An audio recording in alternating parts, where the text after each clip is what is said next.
Charlotte County Sheriff's Office teaches classes about me. Guy and a lady had a bullhorn, put it on siren. I was assaulted 8 times on camera. The cops literally told me I cannot defend myself because they will charge me. To me, it is fun turning people on, almost getting your ass kicked. They lost their mind. I knew something was wrong. We walk up to the courthouse, touch the door. You know what the lawyer said? You sure you don't want to plead guilty for this? I'm like, oh my God.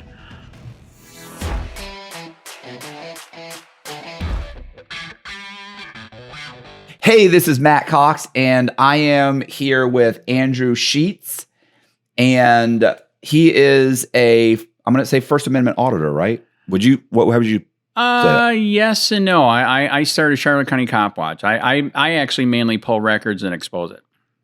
So how would you introduce yourself? Andrew Sheets with Charlotte County Copwatch for 10 years, pulling records and exposing it. That's good. We're going to go with that. Yep. And we're going to do an interview, and he's got 10 years worth of stuff to talk about, and check out the interview. How did we end up?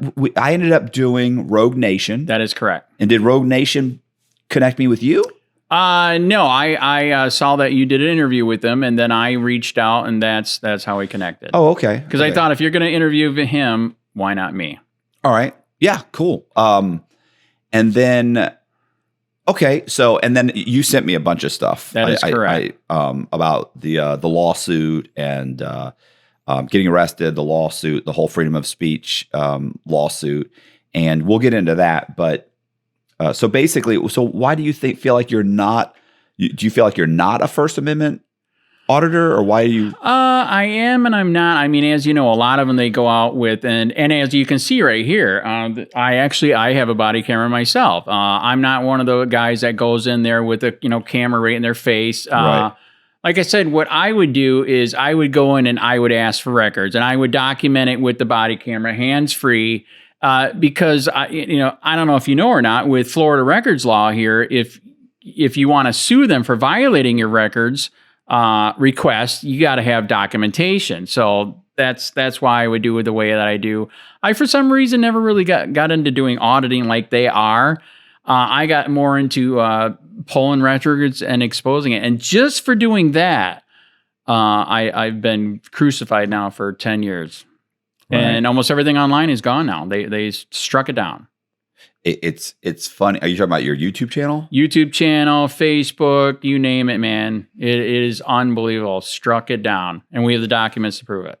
Yeah, I was going to say, it's funny how many times I've done Freedom of Information Acts for people, and they've said, and this is the federal government, said, right, like, we don't have anything on this person. We don't, or they've sent us this just a few pages, and then it's like, okay, well, this person went to trial. Yep. There was a full investigation. They went to trial. Here's the docket sheet. And like you give that to them, to like the FBI. You investigated them. You didn't do a 4-page investigation. There was a massive investigation and trial. And you're telling me you only have 4 documents. Next thing you know, they come back with 4,500 documents. And you're like, what changed? Correct. Like the fact that you realize that we have the documents is what changed. That now you can say, this is untrue, and this is what I'm looking for. And then they go, oh, those documents. Right. Sorry. That's been happening to me for 10 years. So I'm sure Florida's is just really bad. And by the way, how much did they charge you for something that big? So, what's funny is typically when I was doing that, I was incarcerated. So they weren't charging me. Interesting. Now, I have had other guys get charged. Right. There have been people that I've done and they've said, hey, we want $2,200 or we want whatever the amount is. Right. And then, of course, you can kind of go back and say, hey, I'm indigent, I this, I that. And then a lot of times they'll say, oh, okay, you're indigent. That's fine. Here's the documents. If you try and tell them it's connected to your, your case, whatever, a lot of times they'll go ahead and give it to you for nothing. I've very seldomly ever paid for a Freedom of Information Act. Although I've done it in the Freedom of Public Records Act, which is the state. So the states have charged me. But yes, correct. $80, $110, $12, $17. Temple Terrace one time wanted a check for like 60 or not 60. It was like 60 or 70, 75 cents. They literally spent more. Oh my God. On the stamps, correct, mailing us back and forth. That's correct. To ask me for the 75 cents. That is sad. I'd have my mom write them a check for 75 cents before they would send me. Right. It's just silly. It is absolutely silly. But yes, I've experienced that, and prices that are way higher than that. Yeah, if they want to shut you down. Yeah, they'll price you out of the market. Right. That is correct. So let's kind of go back and figure out, like, you know, from the beginning, kind of like where you were born, you know, where you were raised, like what led you to the point where you sued and had the lawsuit. Right. And you were arrested multiple times. Correct. Yes, sadly. Right. Were you raised in Florida? Nope. I'm actually from Grand Rapids, Michigan. And so that's where I was raised. And then I moved down here in the year 2000. Okay. Any reason? Because if you're in the snow, you should have fur. I don't have any fur. Right. So I hate freezing, man. So that's why I finally came down here in the year 2000. Okay. You were born up there. Like, were your parents in law enforcement? No, actually, I'm from a Christian conservative background. Can I mention that trigger point that we were talking about before this? Yeah, absolutely. Okay, so you brought up something very, very interesting that I didn't think we'd be talking about today. What was a trigger point that changed your life? And that is interesting that you said that. So I was adopted, and back then they said in books that you should tell the kid before somebody else does, like a family member or whatever, that they were adopted. And like I said, it's so interesting you brought this up. So when they told me at the age, it was either like 5 or 7 that I was adopted, I started looking at them at that point. They were great people. I mean, they really were. They're both passed away now. But I started looking at both of them like they were lifetime babysitters. And how did you treat your babysitter? Right. Like shit. Right. So yeah, I was a bad kid. Literally. I would drugs, alcohol, small time theft, all that stuff up there. But after the 3rd drunk driving, I was like, no, that's enough. Yeah, it was bad, you know. And then, of course, when I was a juvenile, busted for stealing crap. That was 6 months in honor camp way back then. But yeah, that is interesting you asked that. That was my trigger point, which kind of turned me into a radical. And at the same time, too, I'm a recovering alcoholic. I did drugs, alcohol. I've been sober for years. But I don't know if you believe this, because you mentioned, you're not an addict. I'm sorry. Did all this happen in Michigan before you came here? Okay. Yes, that is correct. So yeah, Michigan, they're not thrilled with me. Here, they hate me even more. But yeah, up there it is so bad. I literally have my license is restricted indefinitely. When I came down here and they saw that, they're like, "What did you do, man?" But I admit I was bad. I can't believe I didn't kill anybody. Honest to God. Right. I would go into blackouts. I don't know how I made it home. So, but again, like I said, I thought that was interesting. You brought up the trigger point, and that was a trigger point.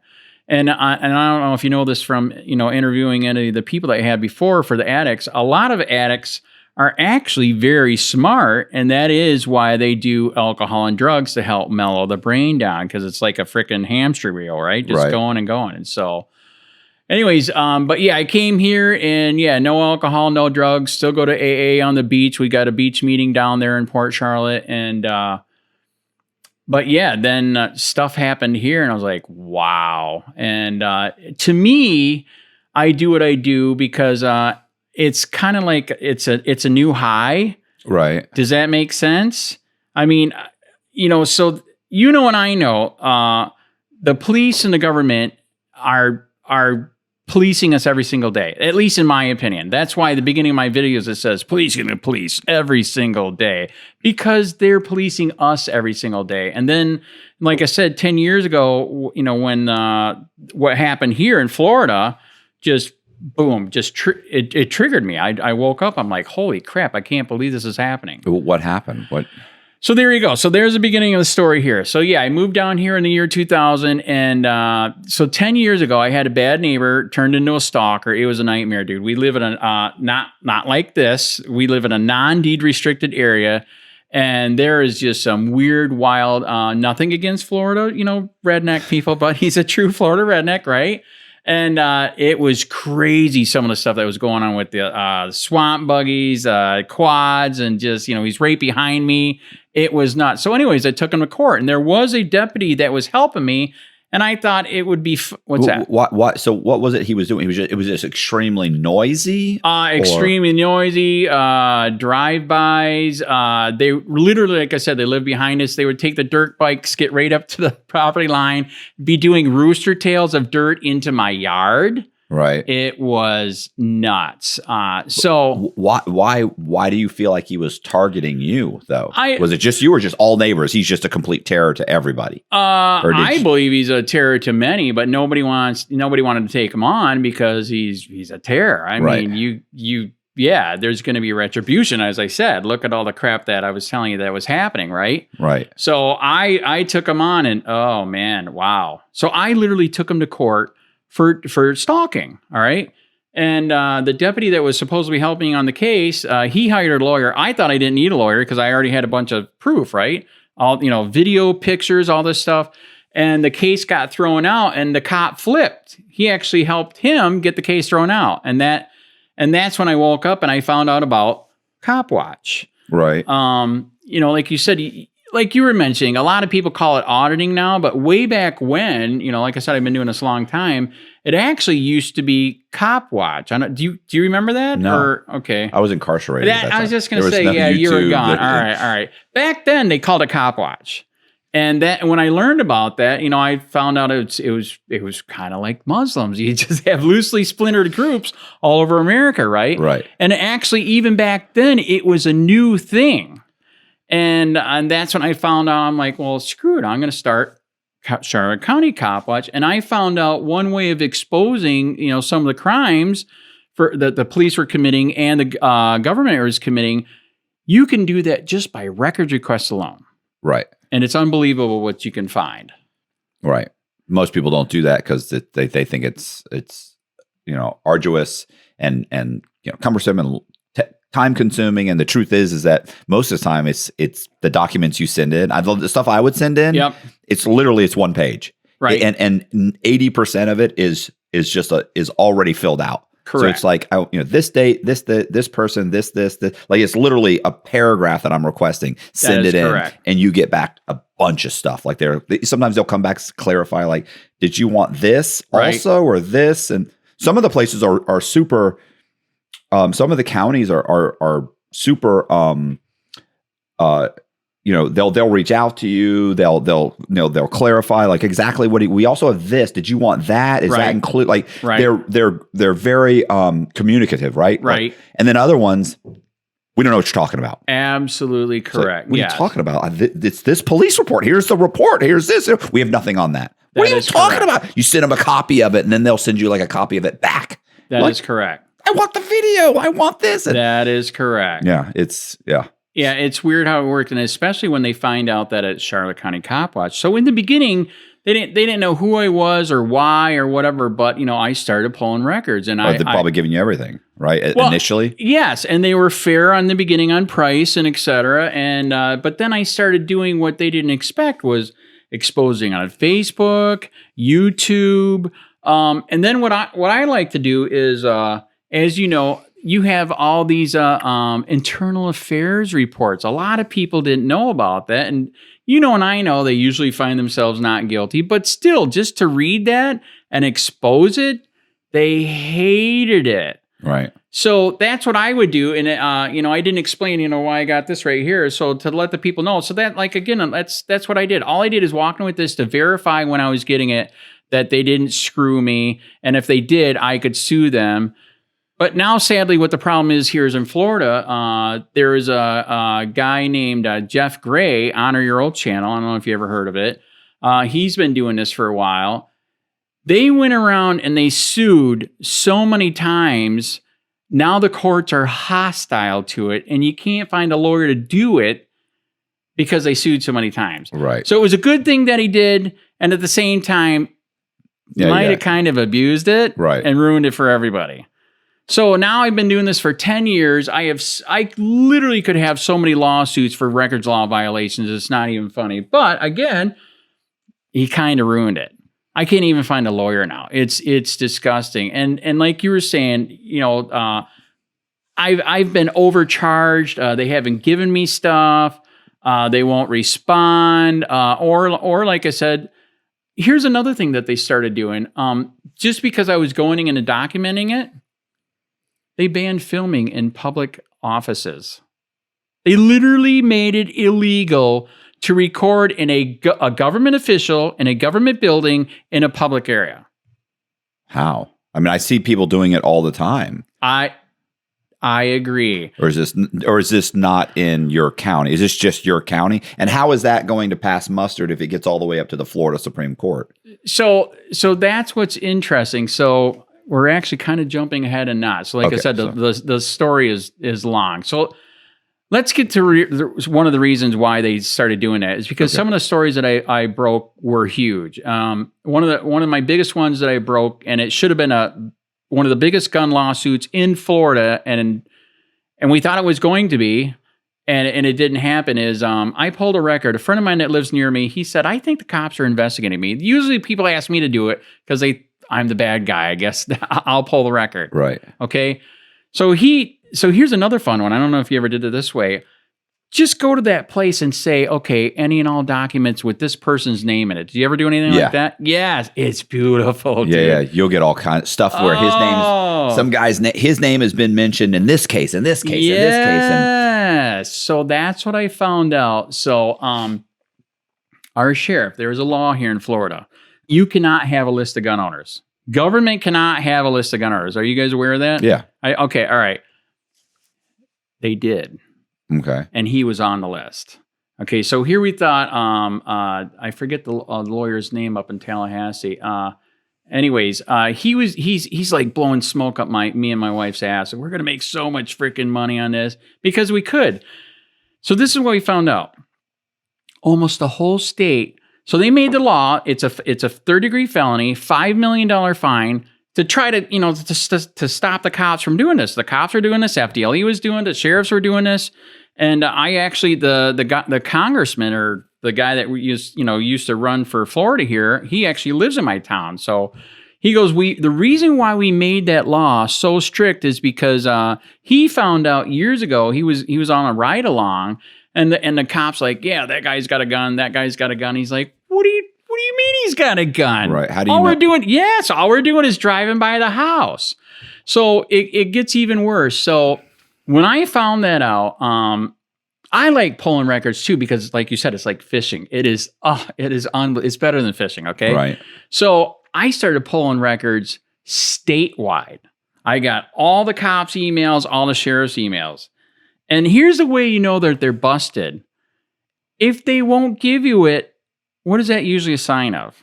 Yeah, they're hiding something. They have it. So I found out, dude, almost literally 3/4 of Florida was still doing it. Even after making that law so strict, it's a third-degree felony, $5 million fine, they were all still doing it. And the way that they were doing it was, one of the ways was, as you know, through the pawn shops. Why would a criminal go to a pawn shop in Florida when you got to give them all your information? I still don't understand that. It blows my mind. So that's one way they were doing it. Just if you go there to pawn your gun or to sell them your gun, if you sell your gun to a gun shop, they also have to report. So they were asking for that list. And they were literally profiling with it. Okay. One of the emails I remember is like, okay, this guy bought a gun, so we got to watch him. Whoa. Wow. Right. Who cares? And if you bought a couple guns, it even went up from there. And when I broke that story, it was crazy, dude. So you could report it to your local state attorney, which I did. And they did nothing. Of course. Okay, it also says in the statute you can report it to the state attorney general, Ashley Moody. So here's what's interesting. I actually caught Ashley Moody at a pat a cop on the back dinner for all the public employees. It was mainly for the pat a cop on that's what I call it. Okay, so I went to that dinner. They were not happy when I showed up, and me and the guy that was on the list, we both did hidden body cameras. And the way that we did it that time is, that there's applications on your phone where you can record, right? Right. Yeah, you can. The phone looks like it's off, but it's not. Right. So I come up with mine in my pocket. Okay, he comes up with his. The camera's just sticking out over the. That's correct. It was beautiful, dude. So we go up there with the proof of what happened, okay? So here, my sheriff is over here. She's right here. And we go up, with here's a proof. We would like to, submit this as evidence. And all of a sudden, my sheriff, Bill Permel from Charlotte County, comes up behind her and says, I need to talk to you. And that was violating me giving evidence. And I know that alone, obstruction, correct? Right. Did they do anything? No. In fact, what she did at the dinner that day? After, who knows what he said to her, right? He's evil. He's exposing corruption. She literally was talking without saying my name, how people like me are bad. Okay. So I just showed the sheriff committed a felony and she's still backing him. Right. Is that sad? Well, that's what they're going to do. What did she ever take the information? She did take the information, and they never did anything. Okay. What about going to the? What about going to the? Where are you in the Middle District of Florida? I am in the Middle District. Federal court is Fort Myers. Federal court is in Fort Myers. Yeah, federal court is Fort Myers. I believe they do call that the middle. Fort Myers is Middle District. That is correct. I know that because when I travel, right. If I leave, because I'm on probation, right. If I leave the Middle District of Florida, I have to get permission. So if I go to Miami, I have to get permission. But if I go to Fort Myers, I don't have to get permission. So it's did you know even Jacksonville is in the Middle District? Like you would think it'd cut across the state. Right. It actually is weird. It cuts the Middle District's huge. Anyway. Right. So I was going to say, that's the Middle District. So what about did you ever submit that to the Middle District U.S. Attorney office? Because it's federal, right? Or Actually, is it just state? That's state. That's a state statute, which is law. Yeah, but the problem is you're asking the state to police themselves. That's correct. And the sheriff, if you're going to become a prosecutor, correct, in Florida, it's nice to have all of the sheriff's support. That is correct. So then you turn around and say, hey, by the way, now I have to file a suit against you. I have to charge you, file a suit, correct. And we have to get you fined, and you have to give us out of your $40 million budget. We want $5 million for the fine. Correct. That's going to be a problem. And you are correct. It never went anywhere. It is sad. So the lawyer that tried, he never did it. What about the FDLE? Couldn't they prosecute that law? Oh my God, in my opinion, they're a joke too. I did go there, dude. I went everywhere. Like I said, that's what I did. That's why, like I said, I am an auditor, but I'm not an auditor. But that I did. I would go there with the body camera. Right. I would talk to them, let them know. And they didn't care. By the way, this is the same sheriff that went on the radio and literally complained, there's people asking too many questions. He literally said it, dude. So, when I try to call on, they're blocking it because, like I said, I am a pariah there. They hated it. So I had other people calling and say, what's wrong with asking questions, Sheriff? Right. And he's like, well, he's asking too many. Wow. So before me, apparently, there wasn't too many people that were keeping an eye on the sheriff and the police in my area and exposing it. And in fact, I know that to be true. Nobody was. We have a couple patriots where I live, that are fighting government corruption, but nobody would touch the sheriff or the police. And one of the reasons why, because as you just heard, it took years for them to finally nail me, but they nailed me. But I will tell you this, before they nailed me, I found out another interesting thing. Do you ever try this one? They did try to nail me for doing stories. So one way that I found out that they were going to nail me on a story is all of a sudden one time Facebook sent me a notice saying the cops want all your information. I'm like, are you serious? And that story was about, like I said, everybody gives me tips now because nobody was doing what I was doing. I mean, because as you know, fighting the man is scary. And I know for a fact now it happened to me. They've jailed me multiple times. It's insane. So anyways, somebody gave me a tip that, in fact, it was a friend of mine. He called in about a child.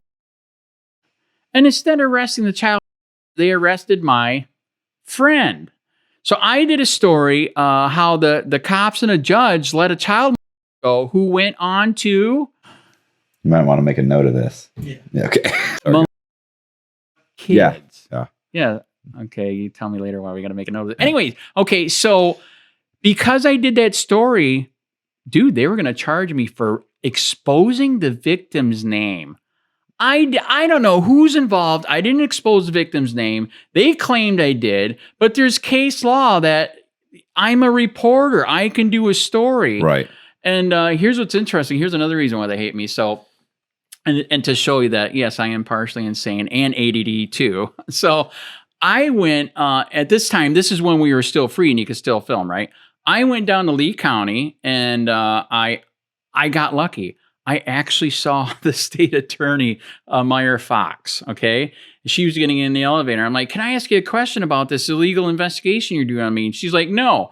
And I'm like, can I ride with you in the elevator? She goes, no. I said, okay, I will anyways. She goes, I'm not going to talk to you. I said, good, then I'll talk. So right. I had her and her ex-husband, who was a psycho ex-cop, dude. Oh my God, I can't believe I wasn't killed that day. So I'm asking them the question in the elevator, what are you doing investigating me for this? There's case law. I have the right to be a reporter and do this story. And ever since then, it's been going downhill, man. Dude, she was so pissed because what did I do with that story? I did like you did. I exposed it. Facebook, YouTube, TikTok, all of that. She hated it. And she hated it even more because the guy that ran against her for the state attorney's office, I helped him try to get him elected. He did not get elected. Right. But that pissed her off even more.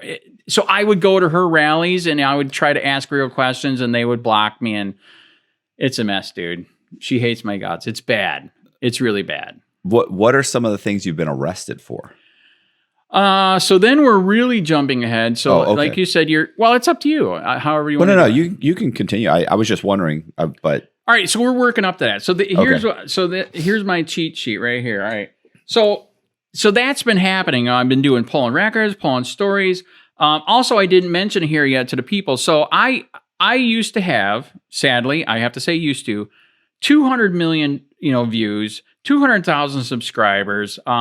At one time, one of my channels, like I mentioned to you, was 70 million views. And this is a long time ago. I was one of the first ones that went stupid with, the cop watching and auditing. And it was at 70 million views, 70,000 subscribers, 4 million views a month. I did make money for a little while. I think my biggest check I got was 1.5, and then all of a sudden, poof. It was weird, dude. At that time, way back when, things were like way more lenient. Anyways, so they took the money away, but they said you can keep the channel. I'm like, this is interesting. So I wanted to keep it going because I was getting exposure, right? All right. Yeah, boom. They took it all away. And just took the channel down one day? Dude, channel's gone. Everything's gone. The Facebook channels are gone. TikTok's gone. I have a 10-year-old Facebook channel called Charlotte County Copwatch. This is how bad it's gotten. So 10 years of stuff on there, okay? Of course, I've been in Facebook jail for that many times. But this is what's interesting. This is what they're doing now. I can see the page. If I send you the link, you can't see the page. Dude, this is out of control. So this is what we found out. So this is what was going on. So we're leading. So this is the next step of what they do. Like I said, I would go in and there was another couple other people that started doing what I was doing, asking for records, video recording it, and exposing it. So this is what they did. And like you said, it is illegal.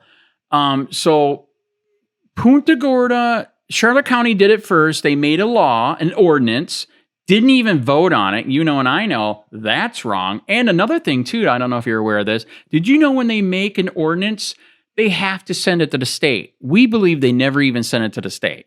So they made a law that you cannot record audio, video, or pictures of government officials in a public freaking place in the public areas, or you will be trespassed. Okay. Ask me. How can you trespass me from a public building? You are correct. Ask me how many times I was trespassed. How many times? I fucking lost count, man. I have lost count, dude. Lost count. So here's another interesting thing that happened. Okay. Are you aware of okay, I'm going to say the word that you said we got to be careful with. Are you aware of code Nazis? You know what they are? Code enforcement. Code? Oh, yeah. Okay. I call them code Nazis. Yeah. Okay, that's my opinion. The police. Yeah. No, it's actually regular government workers that are acting like police for the code enforcement. Oh yeah, okay. So, right.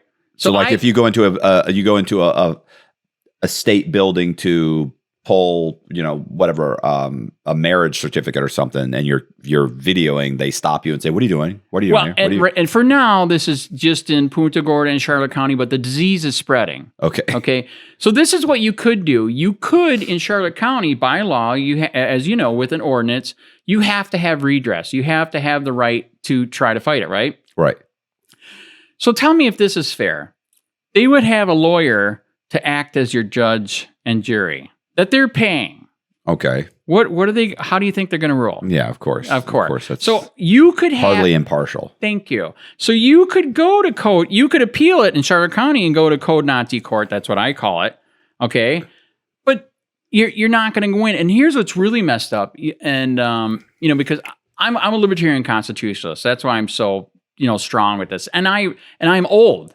I don't know how you're old. I'm 57. I remember what freedom used to be like. I'm 54. All right. Okay, dude, I remember what freedom was like in Grand Rapids, Michigan, okay? I mean, growing up in high school, alcohol, drugs, wasn't a big deal. Yeah, they take my weed and steamroller, but then they go smoke it, right? Right. And now it's like, especially down here in Florida, crucify you.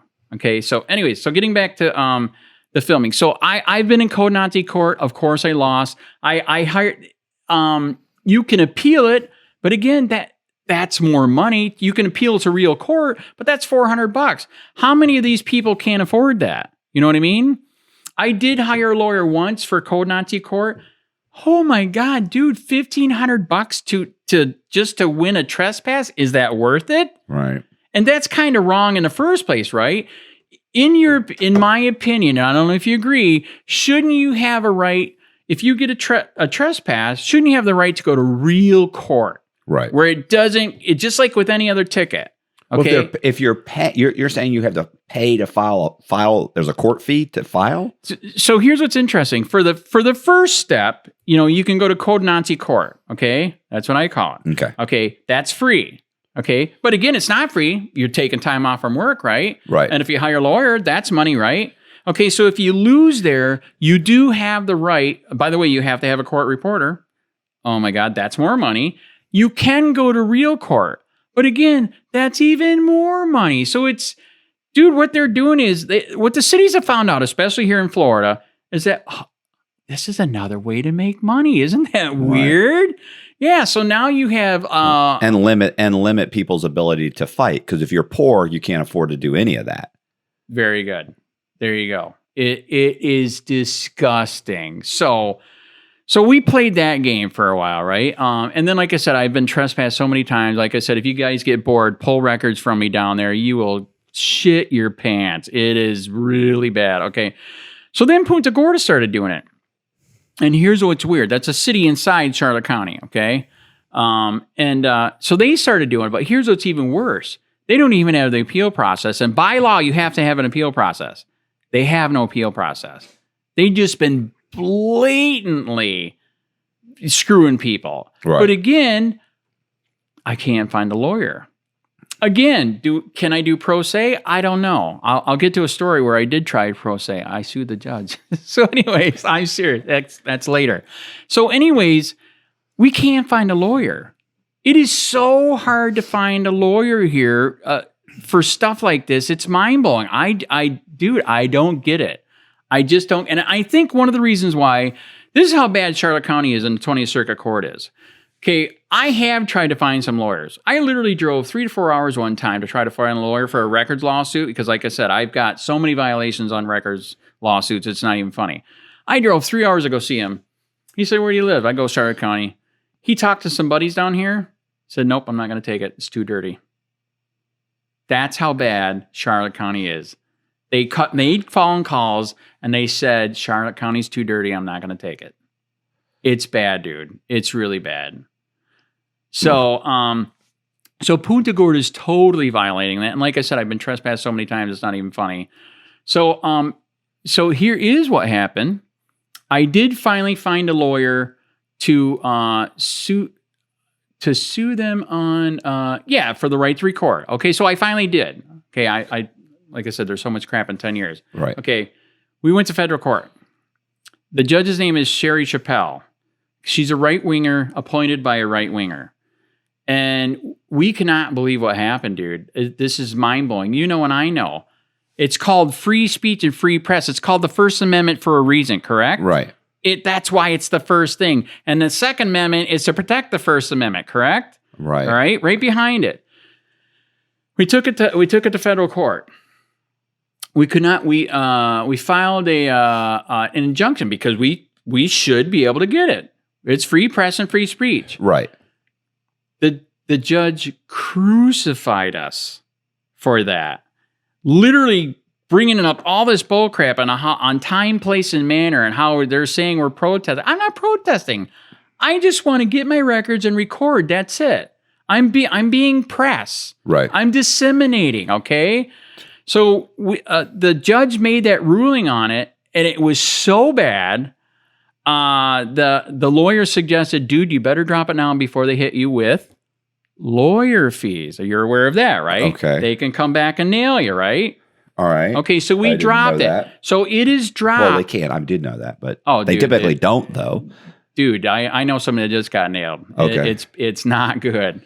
Dude, they're trying to get him a friend of mine that did pro se, and he was kicking ass, and that's why they finally fucked him. Is they want to try to charge him $40,000 for lawyer fees, even though his suit is legit. They're still trying, and I didn't know this either. Like I'm a rabbit, like I'm a squirrel, like you. I'm all over the place. Even though he's legit, I did not know this. To appeal the case, he wants to appeal the case. Of course, he wants to appeal the case because he's writing what he was doing. You have to pay the $40,000. Yeah, they want you to put it in like escrow first. Dude, that's bad, in my opinion. Yeah. But I did find out that, yes, there's bond lawyers for that. So you don't actually have to front the money, right? Right. Right, wrong. I don't know. I always heard that typically they make you pay the fee. They'll put it in an escrow account. Right. So they don't distribute the fee. Right. But they hold it and they allow you to appeal. How many people do you know that got 40 grand? No, Thank you. All right, there you go. I will admit the friend of mine that I'm talking about, him and the wife make good money, but that's 40 a lot grand. Of money. Yeah, it doesn't matter if you're a multimillionaire. Yeah, you don't want to put 40 grand in that. That is correct. So I don't know how he's doing it, but apparently he is still going to try. So wow, did I go off on a tangent? So okay, so here we go. Let's circle back. Right. That's how she says it, right? Yeah. The secretary for the president. Anyway, circle back. So check this out. So we dropped it. Okay, so the case was never finished. He said if we appeal, we're going to lose. So I'm like, okay, fine. Because, and actually, I'm going to tell you later again, one of my other appeals lawyers said the same thing. This state has gone so far to the right, it's too far to the right. Okay. We're not going to win. So supposedly all these far right, supposedly Republicans that believe in freedom, they do not believe in freedom. They do not. And they're planning the court all the way from the lowest, all the way to the 11th. Even the 11th, this one of my appeals lawyer told me, you're probably not going to win. It's that bad. The 11th Circuit is the federal court. That is correct. That Florida falls in its jurisdiction. That is correct. It's bad. So we left the case there. I could literally finish it again someday, but I don't know if you know this. It's really hard to find a lawyer to reopen a case you left in that limbo. Yeah. Okay. You would think, okay, well, most people think, well, a lot of the law work's already been done, so it should be cheaper, but really it's more expensive because they now have to go back and review all of that. And they have to fight what she said. So a lot of what she said was on time, place, and manner. And this is how it relates to Rogue Nation, because as you heard, he's fighting too. I don't know if he told you this, dude, he's losing a lot of the cases. Yeah. The one in South Carolina just got slapped down. So it's happening nationwide. This is ridiculous. Time, place, and manner. Are you kidding? To be a reporter, time, place, and manner. So who determines that? The government. Isn't that weird? Oh my God. So that's what happened. So here I got screwed in the case by that judge, right? All right. Never finished. So this was, as you know, to make case law, the case has to be finished, right? So this case was never finished. Here's the problem. Now all of Florida, and as you heard from Rogue, the rest of the freaking country is copying this bullshit. It is unbelievable. As Rogue told you, all the people, he's been arrested, other people I know that have been arrested, all because of my case. Look it up. Look it up right here. Sheets versus City of Punta Gorda. It's a travesty. All right. And I still haven't been able to find a lawyer to fix it. As you heard from Rogue, he's trying. He's getting slapped. Dude, he's gotten slapped down multiple times. He's already gotten slapped down trying to fix it here in Florida. He's gotten slapped down in South Carolina. I don't know when and where we can fix this. There's a couple auditors that do have some big people helping them now. Hopefully they can do it, but it's out of control. Actually, one of the big ones you might already know too, since it sounds like you know a lot of the YouTubers, Long Island Audits. Yeah, I've heard the name. Dude, oh my God, 500. His channel blew up in 3 years, 500,000 subscribers. All he's doing, he's doing auditing like Rogue is with the camera. But guess what crept up into New York? This same bullshit law that you can't freaking record public officials in a public area. It is insane. And now they've jailed him. I did not know that. Dude, they've jailed him 9 times now. 9. Okay. So it is completely out of control. And a lot of people across the nation, they blame, I didn't do it. It was the federal judge, Sherry Chappelle. Right. You know what's worse? I'm going to be a squirrel here again. This is how bad it is. Punta Gorda had the balls, because you know this is totally wrong. In Charlotte County, you can at least go into the sheriff's office with the camera, because you know and I know there's case law everywhere. You can film the cops, right? Right. Okay, so in Charlotte County, you can do that. By the way, unless the sheriff doesn't like you, and I'll get into another story. I've been trespassed twice now. Anyways, Punta Gorda, they did extend that illegal law banning filming into the public police station lobby where there's cameras everywhere, and they're trespassing people left and right. And in fact, a couple auditors that I know, Rogue knew, went in there, were asking for records. They were filming. A bunch of thug cops came out, assaulted one of them, an ex-vet. And then another guy that was outside just for picking up, he didn't know it. It was one of the cops. I think it was his body camera. No, it was his walkie-talkie. He didn't know it was his walkie-talkie. Anyways, they're charging 2 people in Punta Gorda right now for felony crimes for filming in a public lobby of a police station. Okay. It is out of control. So one guy, he did go to federal court. He's trying to do pro se too in federal court. Here's the problem. Guess what judge he just got for his case? You're the same. Sherry Chappelle, too. So guess what happened? For a while they were all excited because it's actually proceeding. You know, right. And I know pro se is not. They are nicer to you and more lenient, but at the same time not. They typically shoot you down. That's right. You didn't do this. You didn't do this. I mean, because you know and I know they got all those rules for procedures. Procedurally they'll knock you down. They can crucify you. All right. So we were excited. He was actually proceeding, okay? Dude, a cop beat him for filming. That is stupid, okay? So anyways, he was proceeding, and then all of a sudden she said, I'm going to translate what she said. He had the right to beat you because my ruling says you don't have the right to record. Wow. Okay. How did she even get to stay in a case that's related to what she did? You get what I'm saying? Right. Should she not have been recused? Right. Absolutely. So she just slapped his case down. So here's the good news. Luckily, he found it in time. They sent him the documents. You have 30 days to appeal. It took him 10 days to get the documents. They should have emailed him. They didn't email him. Right. But he finally got the document. He's like, holy shit, I got to appeal this. I have to. Because they're going to crucify me. He is still in court process right now, by the way. In fact, the other guy is going to court Tuesday morning for all this shit at the police station, and we still don't know what's going to happen, for filming. It's insane. So he is appealing, but that's how crazy all this has gotten just because I was asking for records and I was filming. Right. So that's why the sheet's name in sadly, the USA is known because my federal judge just fucked it up for me, fucked it up for everybody here and the whole country. It's unbelievable. So where is that? Where did that progress to? Like you're still doing it though. You still you still are continuing to go in with a camera. That's right. Okay. Guess what happens? You get arrested. Here's what's interesting. I didn't get arrested like that, like they did. Okay. But yes, I am still getting trespassed. They have chilled my free speech and free press to the point I hardly ever go in anymore to ask for a record, even though I have the right to document myself getting records. You have the right, period. That's on records law alone. Okay. Right. All right. Sunshine law. Okay. Dude, they've chilled my free speech, man.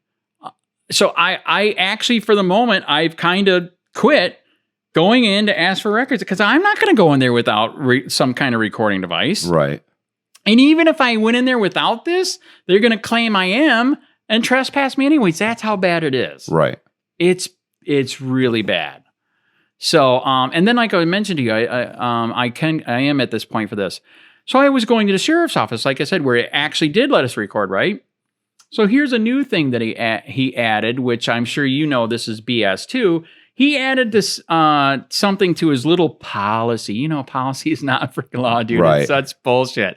Anyways, you have to be nice and you have to kiss the ass of all the employees, or I'm gonna do something to you, right?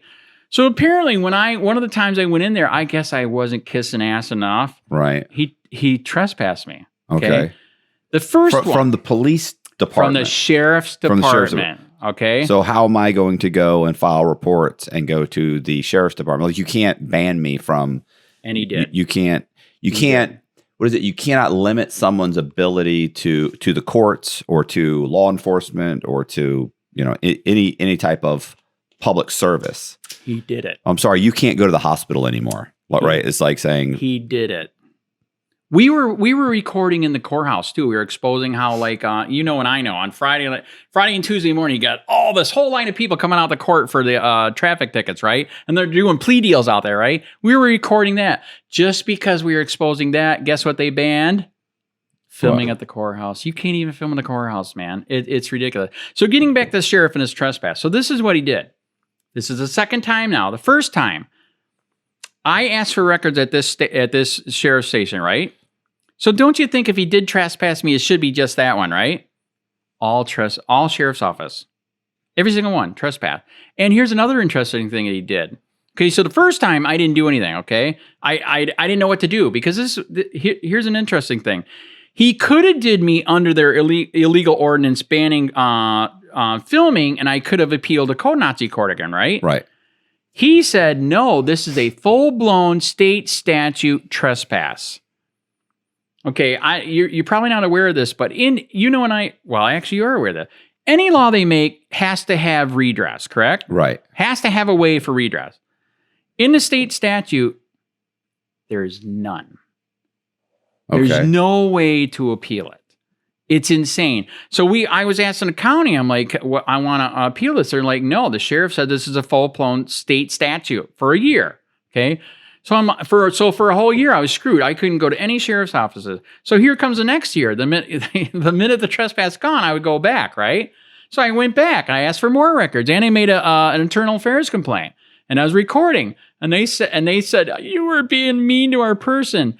And dude, this is when I was on probation. You know what he was trying to do on this one, right? You did violate your probation? Yes, dude. So I'm jumping ahead too, by the way, on that. But I want to mention it while we're talking about this. Yeah, dude, he was trying to violate my probation.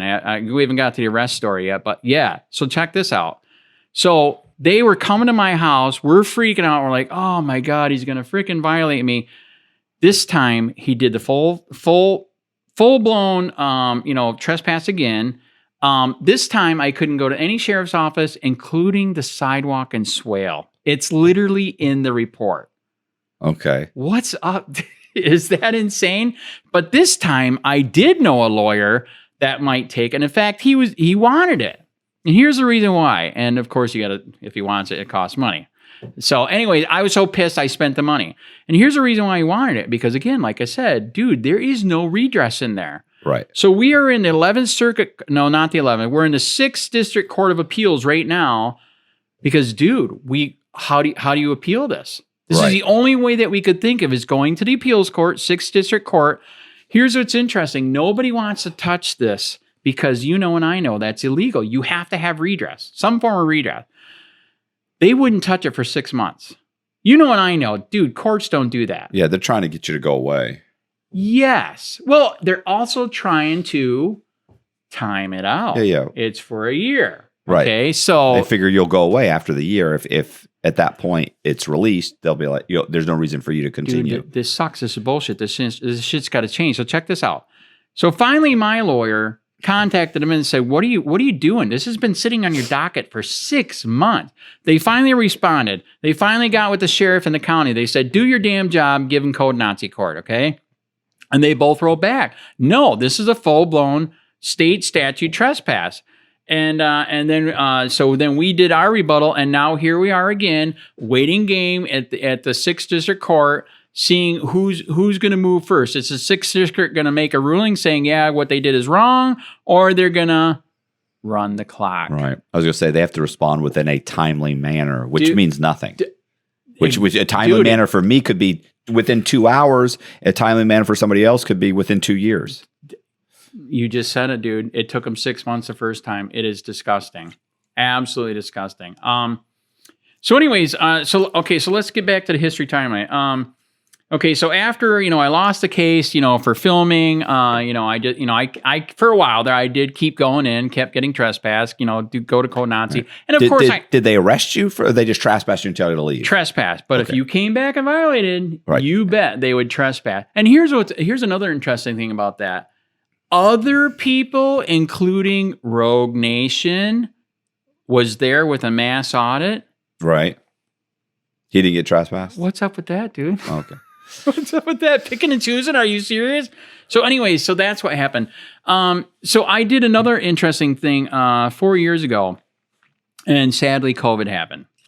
I don't know if you heard. Well, you didn't. You just met me. I ran for sheriff as a joke. Okay. Dude, I did. All right. I knew the other guy that was running against my criminal sheriff. And so I was the bad guy. Okay. I could do and say things, that he couldn't say because he's an ex-cop. Right.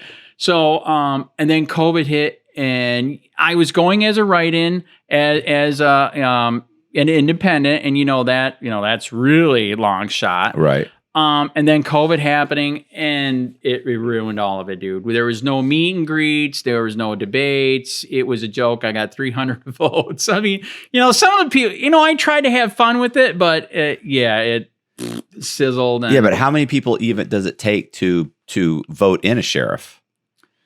That is a good point. You see what I'm saying? I mean, what's so funny is it wasn't county. It was a city council. So it was the city council one time. I backed a political candidate, right? Right. And I paid. I forget. Like what's so funny is one thing. The whole campaign was run on like 29,000. Like this guy's entire and that was a lot to spend on a campaign for city council. Right. Right. So, and I'd given him no, that's not true. So his whole campaign, I think, was run on like 21 or 22,000, and I'd given him 14 of it. Oh my God. Oh yeah, it was a whole bribery thing. Wow. But the point is that he literally you would think, oh, well, there'd be 100,000 votes. No, the whole, all the votes combined were something like 5,000 people voted. 3,000 people voted for him, and 3,000 people voted for the other person. Interesting. And they were so close, right? They ended up having to have a runoff. Right. So I'm saying for sheriff, I wonder in a county how many people actually vote for sheriff in that county. Okay, I live in a fascist county. I'm just going to say it, dude. Okay. If you look at Punta Gorda, we're retirement, okay? All right. So you think, probably a lot of people. That's why I'm in the service industry, because that's what there is, okay? Yeah. All right. So anyways, most of them are retired cops, sheriff, military. Dude, I got a customer that's the frickin' CIA, man. He couldn't even tell me for years. It was one of my other friends that we knew that we worked for. He told us, and then he finally did tell us. And dude. So we have all these ex-government people that get what for retirement? Government money. Right. So do they want to rock the... No, they want to keep it going because they're getting money, right? Yeah, a lot of people don't realize that the largest employer in the nation is the federal government. And same thing with Florida. Same thing with Florida. Same thing with Charlotte County. You are correct. Mm-hmm. So it's bad. So that's where your story of how many people vote, actually, yes, we're 185,000 people in Charlotte County. And yes, actually, a lot of people do vote. And yes, they vote far to the right. And that's why he's won. This is his third time running. Dude, people are literally bugging me right now. Run again. I'm like, dude, I'm in such a mess right now. I can't run right now. But I mean, yeah, he's running again. And you know what's even worse? Nobody's running against him. Dude, I am so bummed. I can't believe it. So now he's not out doing any, actually I heard he did do a speech anyways at, I think it was a Republican club. And this is what was interesting too. I am a registered Republican only just because when I do stories of the politics, they literally, it's so bad where I live, they literally make me show my papers. It's that bad. I have to show my Republican papers to be in the Republican meeting because they know who I am. And they know I'm probably going to be recording because I am recording. Right. So anyways, yeah, I heard he made a speech and I found out this is an ex-military person. Holy crap, dude, they ask an Andy question. What's an Andy question? I know, that's what I said, right? When I heard they asked this question, I was like, holy shit, somebody must be watching my shit. They asked him to his face. This was interesting. You probably know about this stuff. Is this something they really did? They really say they asked an Andy question? I'm saying it's an Andy question. I'm like, if that's a thing, that's pretty cool. I'm the only one to ask real questions, in my opinion. They asked him. They said, "What's going on with the stingray and geofencing?" And do you know what that is? Stingray and Stingray, is Stingray the thing where they can track your cell phone? Dude, or track your Wi-Fi? It is a little freaking briefcase that pretends it's a cell tower. It's a middleman attack. They get it all. My sheriff has one. I pulled records. 11 people are trained at his office to do that. And his son is trained too. Isn't that weird? So and and I know, they secretly... they are supposed to pull records for it, right? But you got the godlike device. But it's a switch. You click. Thank you. Track it right down. And then you can, if you do figure out what the person is, you can then go file the paperwork. But, dude, it's a godlike device. So, the main case that allows them to use that machine is connected to Brett Johnson. Really? Brett Johnson was on the Secret Service's most wanted list. Okay. So there's his co-defendant was found guilty and given 7-8 years or something, and fought the case because he had gone to such extremes to evade capture and couldn't figure out how they'd found him. And they had that machine. And his whole thing was they didn't pull a warrant. Oh, so you basically were listening to, or able to monitor all of these people's... Literally. Yeah. And they're violating people that didn't even do anything. You're doing essentially you're doing what should require a search warrant signed off by a judge to listen to all these people's information to pinpoint where I am. That's correct. And of course that got thrown out. It's disgusting. But the point is that Brett Johnson, who I've had on the show a couple times, right? It was his co-defendant who had taken that all the way up to the Supreme Court. Well, no, I don't think it went to the Supreme Court. It was going to go to the Supreme Court. He'd been denied, and what they did was he was appealing it. As soon as he appealed it, their fear was it would be over. They'd won, that they didn't need a search warrant. So it was going to be, he was appealing it, and their fear was he may win the appeal. If he wins the appeal, it becomes case law. We don't want that. So they went to him immediately and they said, "We're letting you out of prison. Yes. You have to drop your case, your thing. We'll file and we'll let you out." And he said, he was like, okay. He wanted out of prison. It had been 2-3 years. And they dragged it for 3 years. Oh, it's he still had a few more years and he was like, just let me out. It's dirty. So I actually know, and I'm trying to see if he wants to do an interview with you too. I think you said you might know him. So there's a guy here that ran for sheriff named James McLinnis. Does that sound kind of familiar? Down in Tampa. Familiar. I'm horrible with names. For Pinellas County. Okay. Because Gutierrez is the godfather of Nazism. Okay, dude, that guy is freaking evil. Did you know that they got the largest databases of faces in the nation? I didn't know that. Dude, it is bad. It's the CCP. Well, it is a CCP because you know and I know. So here we're talking about the stingray. Here we're talking about geofencing. How good is that system, by the way? Like, how good do you think that system is? It's funny that you say that. Actually, I don't know if you've been reading because it's not CSI. So check this out. For some reason, when they use it on blacks, it screws up a lot of times, and they're doing false arrests. So there's tons of lawsuits for that. Okay. But no, it is good. And here's what's sad. So now you already know they got LPRs too, right? License plate readers. That's another way they're tracking you. And that's another way they're busting you. They'll have that LPR there. There'll be somebody down the road with that laptop. Ding, ding, ding. Oh, he didn't pay his fine, or he didn't pay child support, or he's a felon. Let's go fuck with them. But have you contemplated this? What? That maybe they're just doing it for your own good. Maybe the government is just looking out for your best interest. No. You don't think that? No. And that's what they keep saying. That's what they keep saying. We're catching the bad guys. Here's a problem. You just said it in your talk about the stingray. When they turn that sucker on, we're not keeping everybody else's information. Do you believe that? No. Well, no. Just like you said about the guns. Yeah. Why exactly. Are you tracking everybody with guns? By the way, I didn't finish that. I'm gonna circle back to that. This is how bad that got with the sharing of information. Do you know when we were pulling records? Do you know who they were sharing that with? Dude, fucking nationwide. Fusion Center, dude. I don't know who that is. Florida's got a fusion center. The United States got you don't know the Wow. Okay.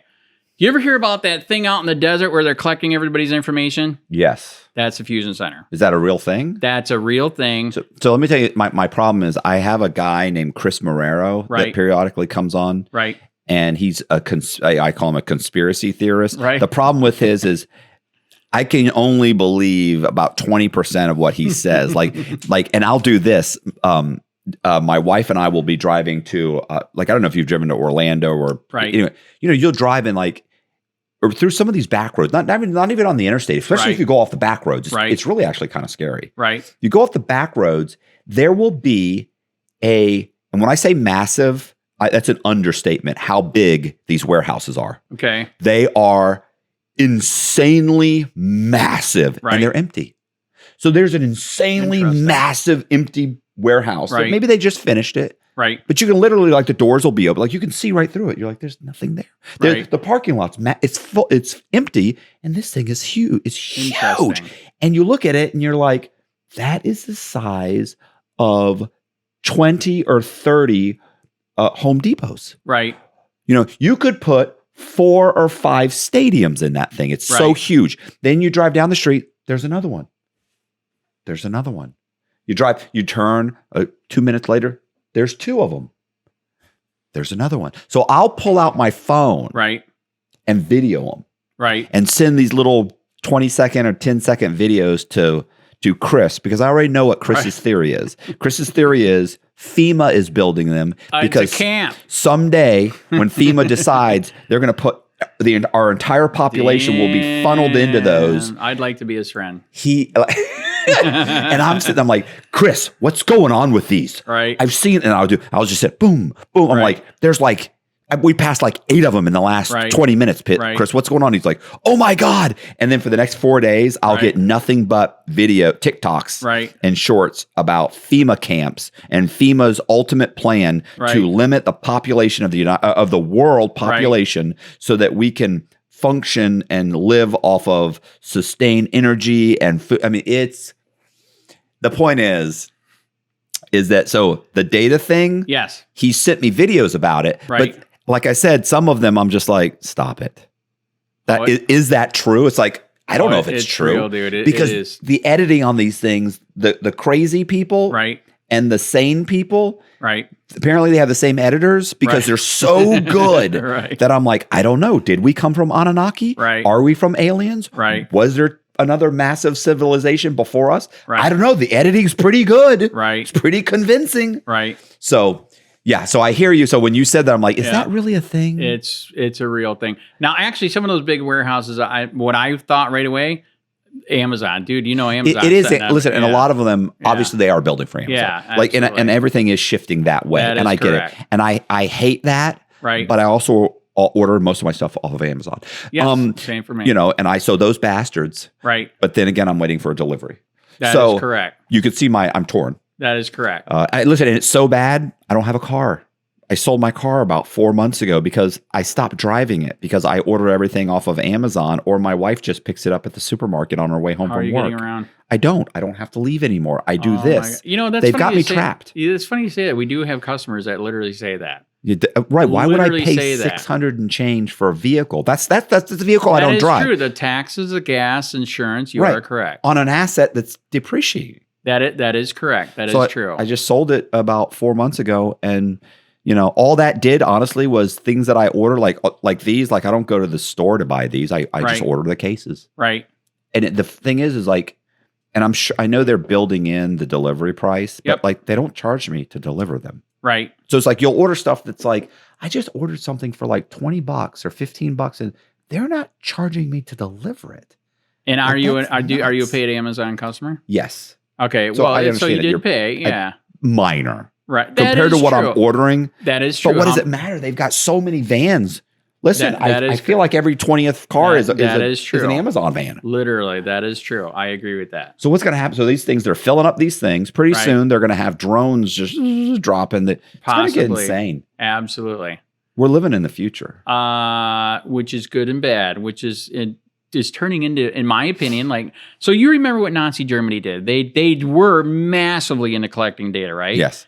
They were also, which I always love this, when I get the Nazi thing, right? Because I do constantly think about the term, papers. Yes, papers. Let me see your papers. That's what they are. Stop, people! Doing. Give me your papers. Thank you. Why are you giving me? I'm walking down the fucking sidewalk. My wife and I are walking down the sidewalk. You pulled over. You approached me. You're asking for my papers. Why? Okay, can I ask? Did that really happen? No. No, it hasn't. I'm saying in Nazi Germany, that was a common thing. Was let me see your papers. Let me see your papers. And I see these auditors who have a body cam, correct, or they're walking they're walking down the side, or they're standing there filming, correct, outside of someone's business, and the cops pull up and say, "We got a phone call. I need to see your papers. I need to see your driver's license." I agree. And they're like, "Wait a minute. I'm on a public sidewalk. Correct. We're videoing." Correct. Yes, but the owner of this building says you're making them feel uncomfortable. Correct. Well. I like the Candace Owens comment. Well, get a helmet, dude. Life's tough. That is correct. Like I'm not giving you my papers because I happen to be filming. I'm allowed to film. Correct. You have a video camera. They have a video camera. Correct. The bank has one. There's one on that part. Yeah, there's one here. There's one there. Everybody's got a camera. Correct. So it bothers me that could happen, that I could be. The other problem is too, I'm extremely compliant. Right. I'm in such a tentative situation. If we were walking down the sidewalk, did you used to be like that before this? I kind of feel like I was. Like I feel like I was, because I felt like I had it handled. Right. Like, oh, that's fine. Like I was doing so much dirt on the side. Right. The last thing I want to do is get into a pissing contest with some cop asking for. That's a good point. Like I'm. But if I have nothing, if I was a school teacher, right, and I have nothing to hide, and I'm in my driveway, or I'm walking my dog, and you pulled up and said, "Hey man, I need to see your ID," I would probably be offended. Like, I'm walking my dog in my neighborhood. Why? I just need to identify you. Why?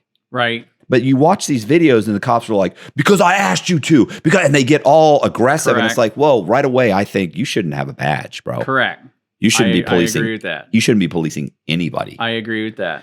So, but back to the data center. So again, data center, is that what you called it? So again, yeah, dude, I know, like we had a discussion before.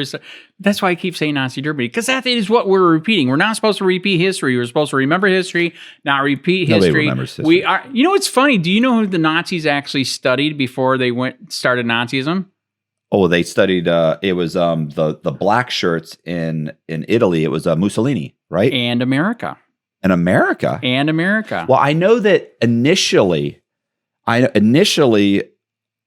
boy, you're gonna have to bleep out some stuff. But this is keeping it real, man. All right, because this is real. This is happening. Here's what's funny: is like nobody studies this. Like all kids between the ages of, let's say, 15. Well, what's my demographic? It's between age 25 and 55, right? Or 45. Interesting. So here's the thing: those most people, with the exception of probably the older generation, so let's say between the age of 15 and let's say 45, right? They don't know anything about. They couldn't tell you when or why World War II started. World War I started. World War II started. They couldn't tell you. Do you ever watch those videos where they just stop and ask random 20-year-olds questions? Yeah, they're idiots. It's really scary. It's horrendous. It's embarrassing. Really, that's your schools, buddy. And they sit there, they giggle and they laugh and they walk off and they feel like that person here. I'm sorry, that person's vote does not count. Should not count as much as mine. And it is. It is. And they're in numbers. How do you think Biden got in? And they're in numbers. Correct. So my point is that, initially Hitler was a huge admirer of people in the United States. Right. Like they really, and a lot of people don't understand too about the whole, the Jewish issue, right? Jewish issue. Yeah, that's correct. Is that Nazi Germany gave the U.S. and multiple other countries the option of taking in that is correct Jews, and they said no. They didn't want them. That is correct. But when they rewrote history, it's like we were shocked when we found these camps. Right. You know what they were doing to the Jews? It's like, wait, you knew what they were doing. That is correct. You knew that. You knew why these vessels were coming over here. You knew that people were fleeing. They were telling you what was happening. You were fully aware what was happening. That's correct. You just weren't concerned. That is correct. And so they rewrote and twisted the history. Correct. Just enough to make it look like we were concerned, and that was and we were concerned, and that we were shocked when we found out this was happening. Right. And we would have never allowed that. We knew that was happening the whole time. That's correct. And do you know who one of the biggest racists, I don't know, is that what I call him? I believe it was Henry Ford, correct?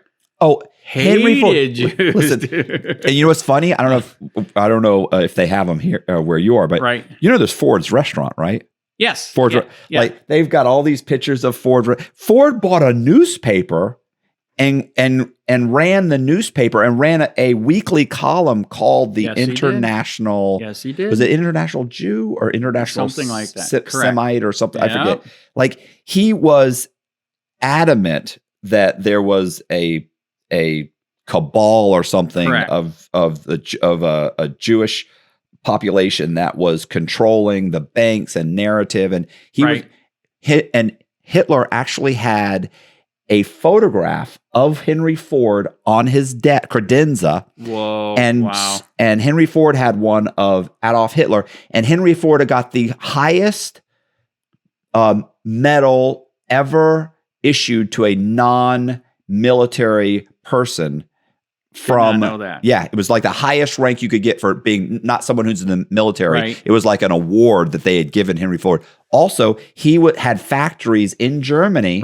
Was building German vehicles. And after World War II, sued the U.S. government for bombing his facilities. I did not know and won the lawsuit. Did not know that. See, we're doing history class here. This is awesome. Oh, you got to look into it. It's insane. I did. Somebody a couple months ago turned me on to the real doc. And I'm not saying what, Hitler did and all that was right. But I don't know if you know this, there's like a 3 to 4 hour real documentary on Hitler.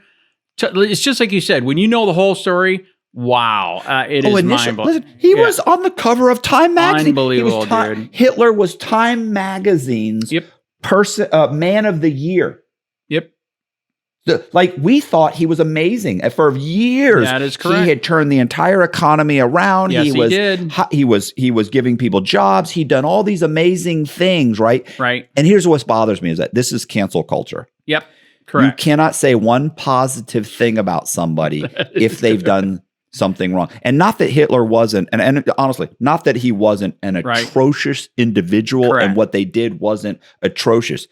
But the world loved him. He did a lot of stuff that was good. Until he started World War II.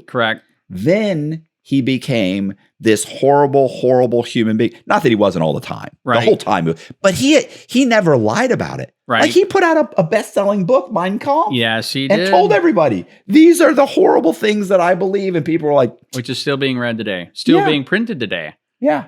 It's insane. I mean, listen, of course, what he ultimately did was just absolute insanity. Correct.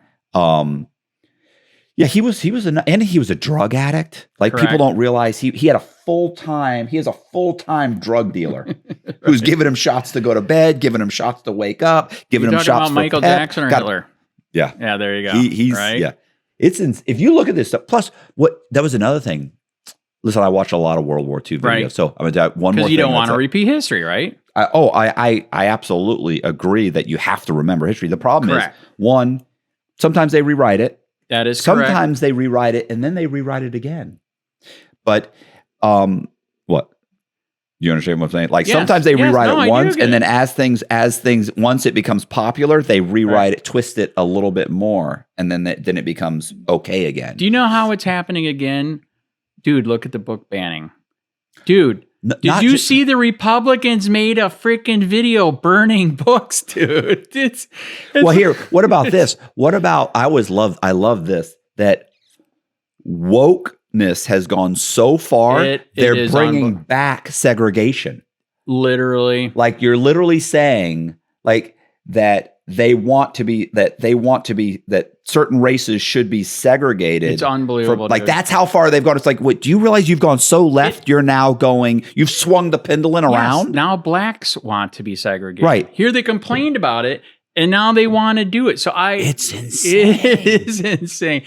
This is how insane it is. Like I said, I'm totally into politics too, and history, and which is horrible. News. This video's going nowhere. I know, right? So, anyways, Tuesday they are going to have an LGBTQ thing for the Charlotte County School Board, and it's about the banned books and about grooming. And again, I'm going to go.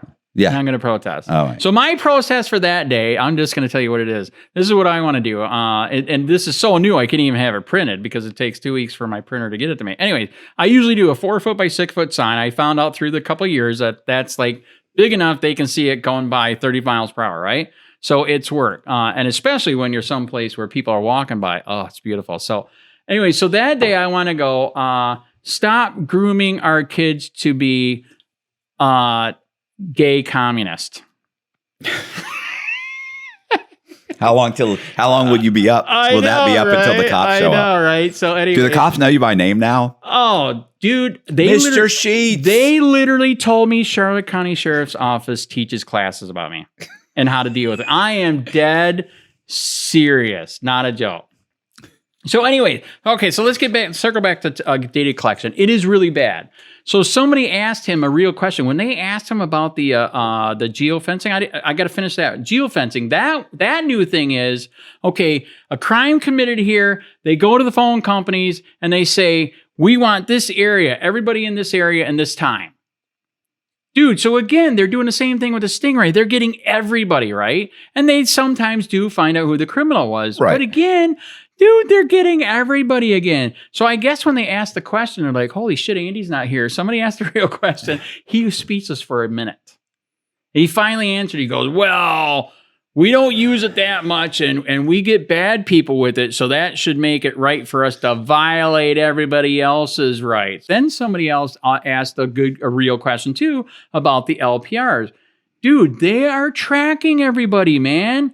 You know, they say it's to catch the bad guys. Guess what? They're literally being like, I hated it. We're keep coming back to Nazi Germany. That's what Nazi Germany did. They have a file on you. If anything happens, they come in and say, okay, we know that you got a mistress over here, or you're doing alcohol and drugs over here, or you're doing gambling over here. They're keeping a file on everybody. By the way, did you know this, that if you ask the FBI for your file, that you can get it? Did you know that?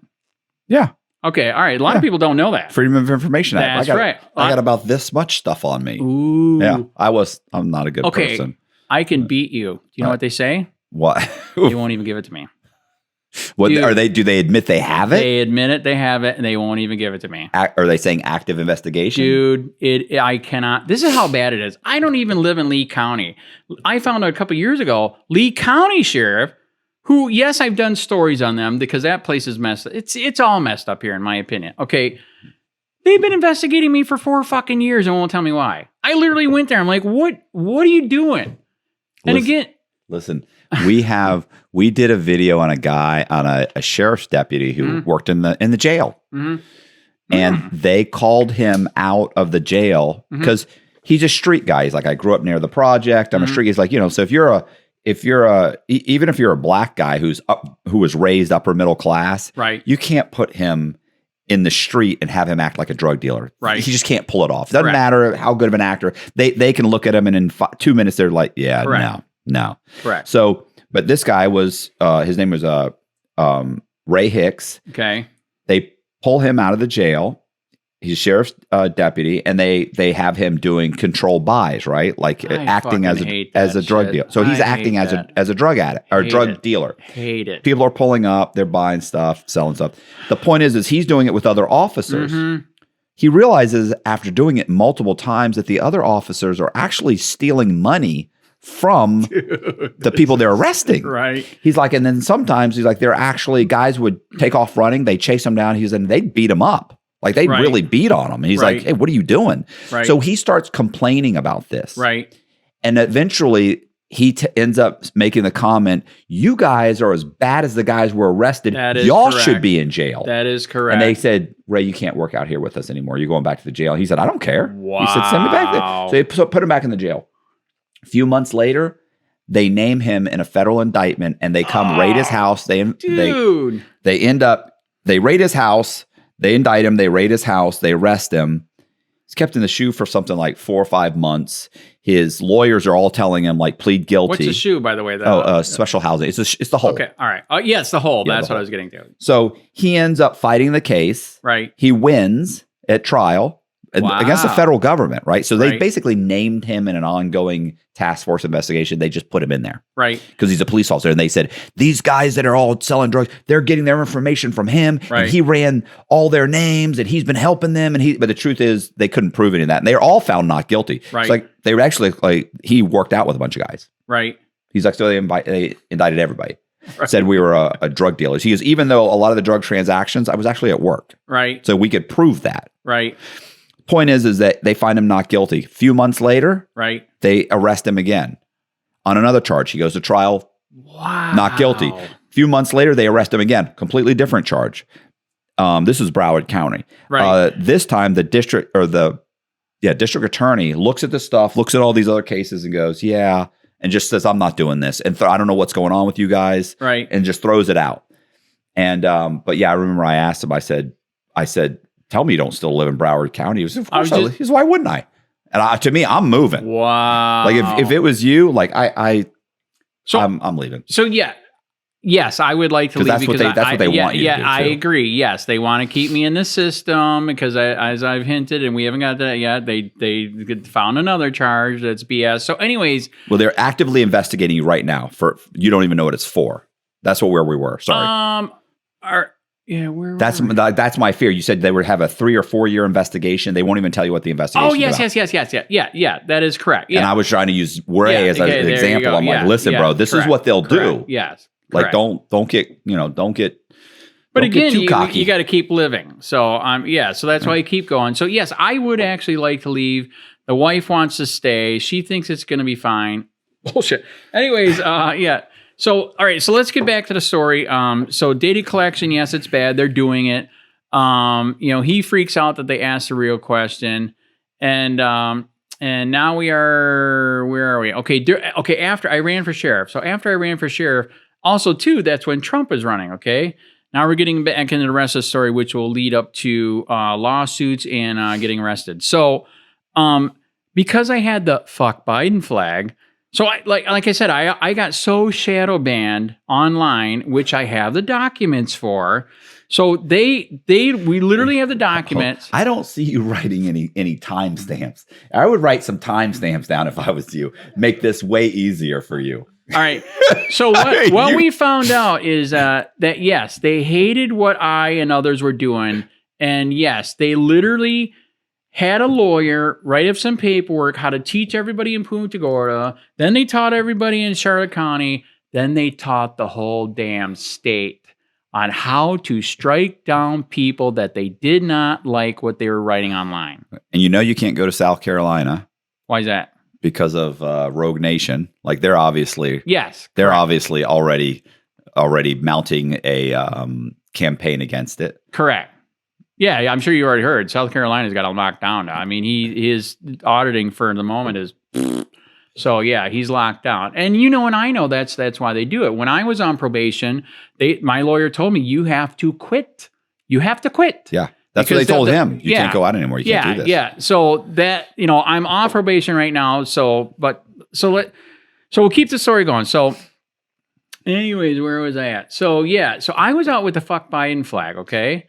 All right. And because I had the fuck Biden flag, even though you remember they had fuck Trump, I don't know if you remember that, but they did. Okay. All right. So I'm out with the fuck Biden flag. And the reason, again, like I said, the reason why I was on the street is because they literally taught the whole freaking state, if you didn't like what somebody was writing about you, strike it down, which and I know is violating the Constitution, violating free press.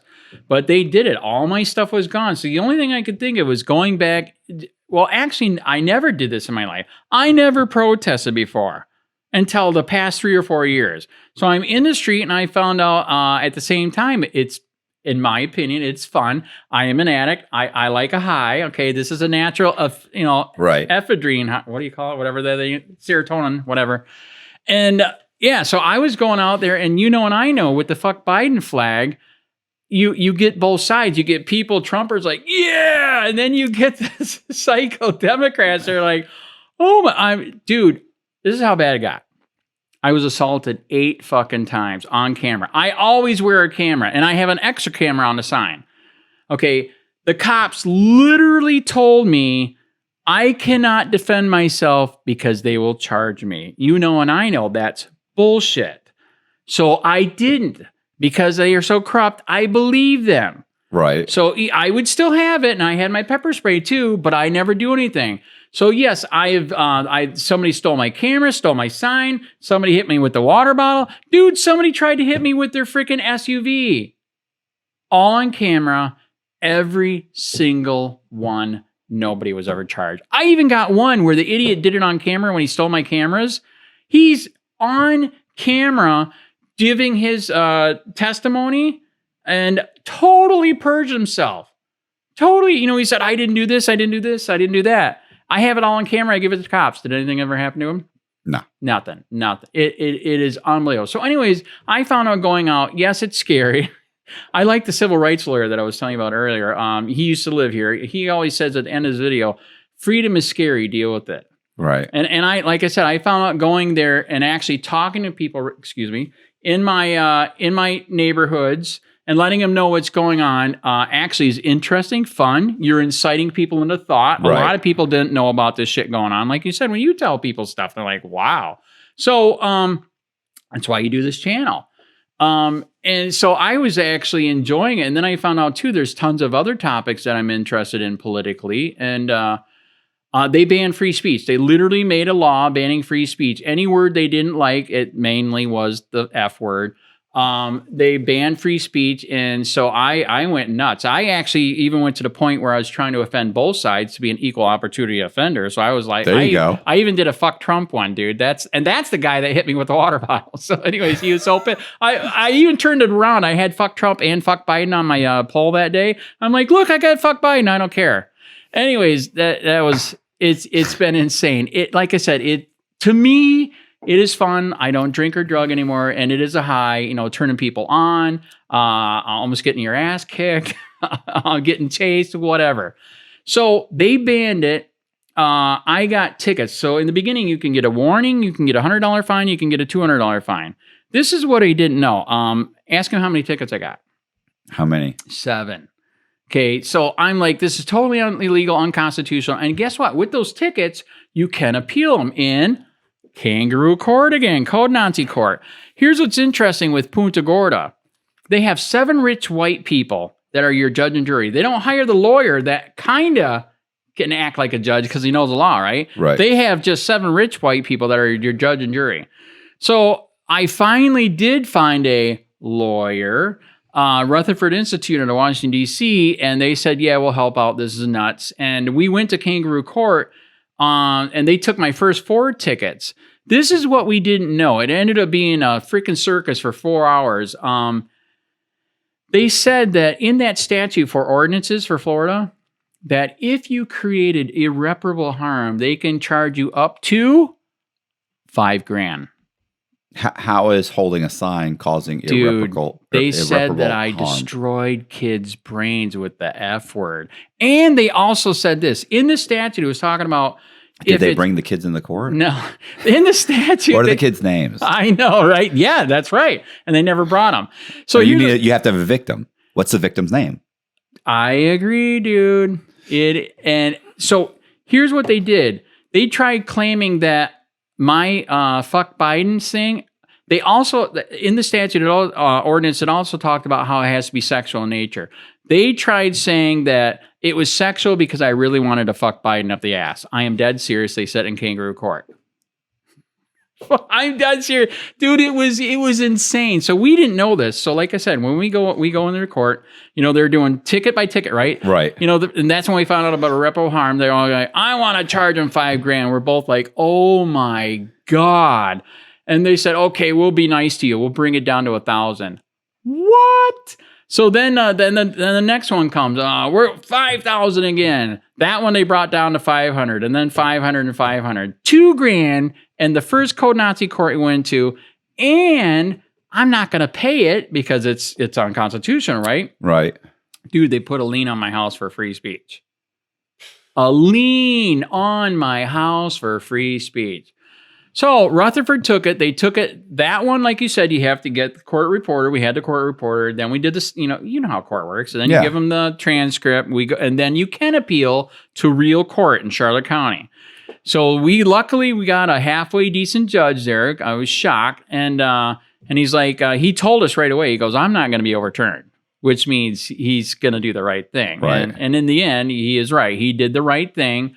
It's free speech. Right. It's insane. Because what they did is they used a law from the FCC. Do I look like a radio or a TV? No. They used the FCC law about where you can't say bad words, if kids are around during the day. Okay. What scumbags. It was so bad. What I'm wondering is, so the court, so when you went in front of a real judge, yes, he threw it out. Yes. Okay. Yes. So he threw it out. Here's a part where they did screw us again. And I know in a situation like that, if you win, we should have the right to lawyer fees, right? Right. They are claiming no. Now we're in the 6th district court. Dude, I was in the 6th district court with 3 different cases. It's such a freaking nightmare down there, okay? So they're in the 6th district court right now trying to get paid. Because and I know, if they start doing this to everybody, there again, and you're poor, you're screwed. So you just lost all this money for nothing. You don't get nothing even though you won. You're right. So it was a mess. So here's my opinion. Some of the other tickets that I got, I need to explain. I did, in the world, people do this. They hardly do it in the USA, but I did it. I thought it was the bomb. One of my protests that I did it with either a projector. I would take a real projector, in my car, you got the inverter and all that shit, and I would project it on the side of the wall, right? Dude, It was fucking beautiful. It was great, right? But then I thought, to get the high power projectors is really expensive, like the one they do in auditoriums. I don't have that money, right? I was buying stuff off of Craigslist, okay? Right. So it was good enough for close-up stuff, right? People still would freak out. Holy shit, 20 by 20, fuck Biden, okay? So right. So anyways, I found What are you projecting it on? On the side of buildings. Right. And that's going to lead into more conversation. Did you get hit for having an illegal sign? You get fined for... That's funny that you mentioned that. They tried to say... You have to have a permit to have a sign. They tried to say that it's an animated sign, and they wanted to give me the ticket for that, but they didn't. Here's what's interesting. The building is actually the one... The owner of the building is the one who's actually has the sign. In a way, here's the interesting thing. Like, how can you hit me? It's on their building. Here's what's interesting. It's also it's not permanent. It's temporary. Oh, so they can't get you for graffiti? That's correct. So here's what's interesting. That's just like because I was thinking graffiti. That's just like you driving around. Your lights hit the building, right? Okay, what if you were driving around with during the war, they used to put covers over your lights, right? What if I was driving around, I had a cover over the light, they had a cross? I have a neighbor that has a projection of it's a spider that goes up the side of it because it's Halloween. Very good. Spider. So they could if they could do that, then they could go fine them for having a spider. If they were allowed to do it for the projection because it's temporary. Correct. That is correct. Okay. But it's on his own house. So that was a problem. That was an interesting situation with my situation. These weren't my buildings. They were other people's buildings, as you said.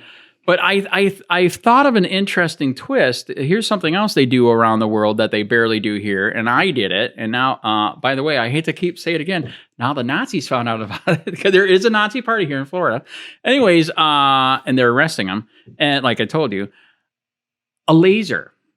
Okay, so you know the disco lasers at the concerts and the parties and all that, right? Right. Okay. Did you know you can get a laser and you can program it to say shit? Okay? Yes, absolutely. All right. So yes, I got one, and China, they lie about everything. It was on eBay. This has got so much power. Bullshit. It hardly had any power at all, right? So I am a Michigan redneck, and I like to mess with stuff. So I found out, wow, okay, fine. If this is not enough power, I'll get a 350 milliwatt laser from that's a green laser, and rig it in. Burn some holes in this concrete. You can burn with that, okay? Not that concrete, but you can burn. If you keep your hand there, you'll burn, okay?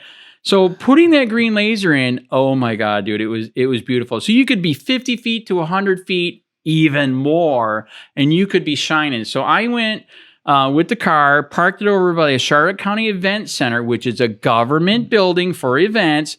And like I said, it says F Biden on it. It actually, I wanted to offend everybody, okay? Because I'm fighting this, okay? I'm fighting this. I basically said, fuck the police, fuck the mayor, fuck Biden, fuck Trump. I don't know why you're having so much problem. I know. I can't figure it out either. So, dude, check this out. Where I shined it was right next to 41. So everybody in 41 could see it. Dude, it was like 30 feet by 30 feet on the side of the building. It was beautiful. All right. Then the people walking along the water could see it. It's right next to the river down there. And the people at the bar could see it. So I got all these people making comment. So that is when they finally gave me a ticket. Okay. So even though it wasn't a sign and it was a light, I called it a video store projector or movie, whatever, right? They didn't care. They gave me a ticket, and that's when I found another civil rights lawyer who we took that one to federal court. Okay. So that one, we skipped Kangaroo court. We went straight to federal court. They were going to do state court, but they're like, that's a waste of time. Let's go straight to federal because it's illegal. Right. Luckily, we did not get the same judge that screwed me before. But what did happen is, you know that this is sad to say, half the lawyers are scummy. You know that, right? Yeah. Okay, you've been there, done that. Okay, you already know about that. It's a license to steal. Oh, dude, it's so bad. So this one that had my case, he did half good, half bad. I mean, he got it going. He got it in federal court. We were cooking, and then we were going for settlement because they knew they were going to lose, right? Okay. Yeah. So here's the dirty part. They wanted me to sign a settlement where I got nothing. They get all the money. They get 20 grand. I get nothing. That's bullshit. Right. Okay. My rights were violated. Even, I have the right to say fuck everybody, right? Which I did. Right. It was beautiful. Anyways, so they wanted me to sign it that gave away all my freaking rights to sue Punta Gorda again. It was in forever. Dude, forever? Dude, can you believe when you hire a lawyer, who is he supposed to work for? Yeah, okay. He's obviously supposed to be representing your rights. He was representing them, dude, not me. Dude, I couldn't. But you didn't sign it. I did not sign it. So I'm freaking out. I'm calling Rutherford. I'm like, please save this case. And check this out. He actually tried to quit first. He's not working with me. I don't have to freaking sign you. And I know. I don't have to sign your paper. Right. And they tried to so they're trying to force me into signing my paper. I can never sue Punta Gorda again for all the shit they've done to me. I'm like, wow. So luckily at the last minute, Rutherford came in. They finished it. I got $1,000. They got 20 grand. Rutherford got a couple grand, and it was done. And they got rid of the statue. Oh, okay. So that's the good news. But is the government happy when you win? I'm not it. Based on my experience. That's correct. And you just talked about a story where a friend of yours that was here, he said something and they tried to screw him because of that, right? Multiple times. That is correct. So because I won twice, I went out to protest again. Okay. Here we got rid of the law banning free speech. Okay. I go out to protest again. Okay. So this time, people say it's a touchy subject. I say bullshit because and I know there's a lot of fucked up shit going on in schools right now. Correct? Yes. In my opinion, I'm from Michigan. Okay. I was just in Michigan a couple years ago. Dude, schools in Florida almost look like prison now. They are fully gated. There's a cop there. There's a dog there. It is crazy. You agree or disagree? No, I agree. Yeah, it is nuts. So I was on a sidewalk outside of a school. It was a great spot, dude. When you go to protest, you go to where the people are, right? Okay, so it was after Doesn't do much good if you stand in the middle of a field. Right, that's right. And I literally had people tell me that. I'm like, fuck you. Anyways, so dude, I had the people coming out of the exit. And the stop sign was right there. So I'm on a sidewalk, stop sign right here. It's a captive audience. Right. It was beautiful. Right. So the first protest I did there was... Can I mention something? Yes, do it. When you're in the future... Yes. You might want to mention this. Right. Because although clearly you're not concerned about offending anyone. Right. But if you would like to get some people on your side... so it's always good to have some people on your side. Since I understand that you're going across the... Correct. Spectrum of being offensive. Correct. But let's say you wanted to have some people rooting for you. Correct. I would start by saying it was just to remind people, because I think we both know people are not smart. That's correct. Is that by having your sign at the exit of the school means that parents have dropped off their children. Thank you. And are exiting the... That's correct. So they have to see you and your sign, but there are no kids in the car. That's so you're not doing this to show this to children. You just want to be able to have a captive audience. That's correct. Just thought I'd point it out there because I remember when I read your thing, I was thinking, oh man, this is bad. And I asked you, bro, what's up with it? And then you came out, you go, oh, no. No, I wasn't at the entrance. It was the exit. I was the exit. They're already, kids are dropped off. Correct. So, okay, sorry. Yeah. So, no, I did think of that ahead of time, and that's why I did the spot that I did. So, anyways, yeah, so real quick. So, the first protest was, I did it like for three or 4 weeks. Anyways, first one, 1 day a week. All right. The first one was... you got a job. I do. Yeah. But it was during the summer when snowbirds are gone. So, we're half open. So, that's our vacation. So, anyways, the first one I did, schools are like prisons, which is true. Totally true. And like you said, so many people are so brainwashed and sheeple now, they don't even know it or realize it. But it's true, okay? So they didn't like that one. Then the second time, I think I told you about that, and I'm not a Nazi. So to incite people into thought, which is like what you're doing here too, is I did dress up like a brown shirt. I had a brown shirt on. I had shorts. I had the knee-high socks with brown boots. Dude, it was freaking badass. And I had an 8-foot-long pole with the Nazi flag on top and the blue line below it. Oh my God. And the pitch that day was, no, listen to this. Cops are acting like Nazis. Okay. They lost their mind, dude. They found my car and did $1,000 of damage. They took a black marker on the side of it and said, "Don't come back to our school." They slashed 2 of my freaking tires, and I made a report with the cops. And do you think they found anybody?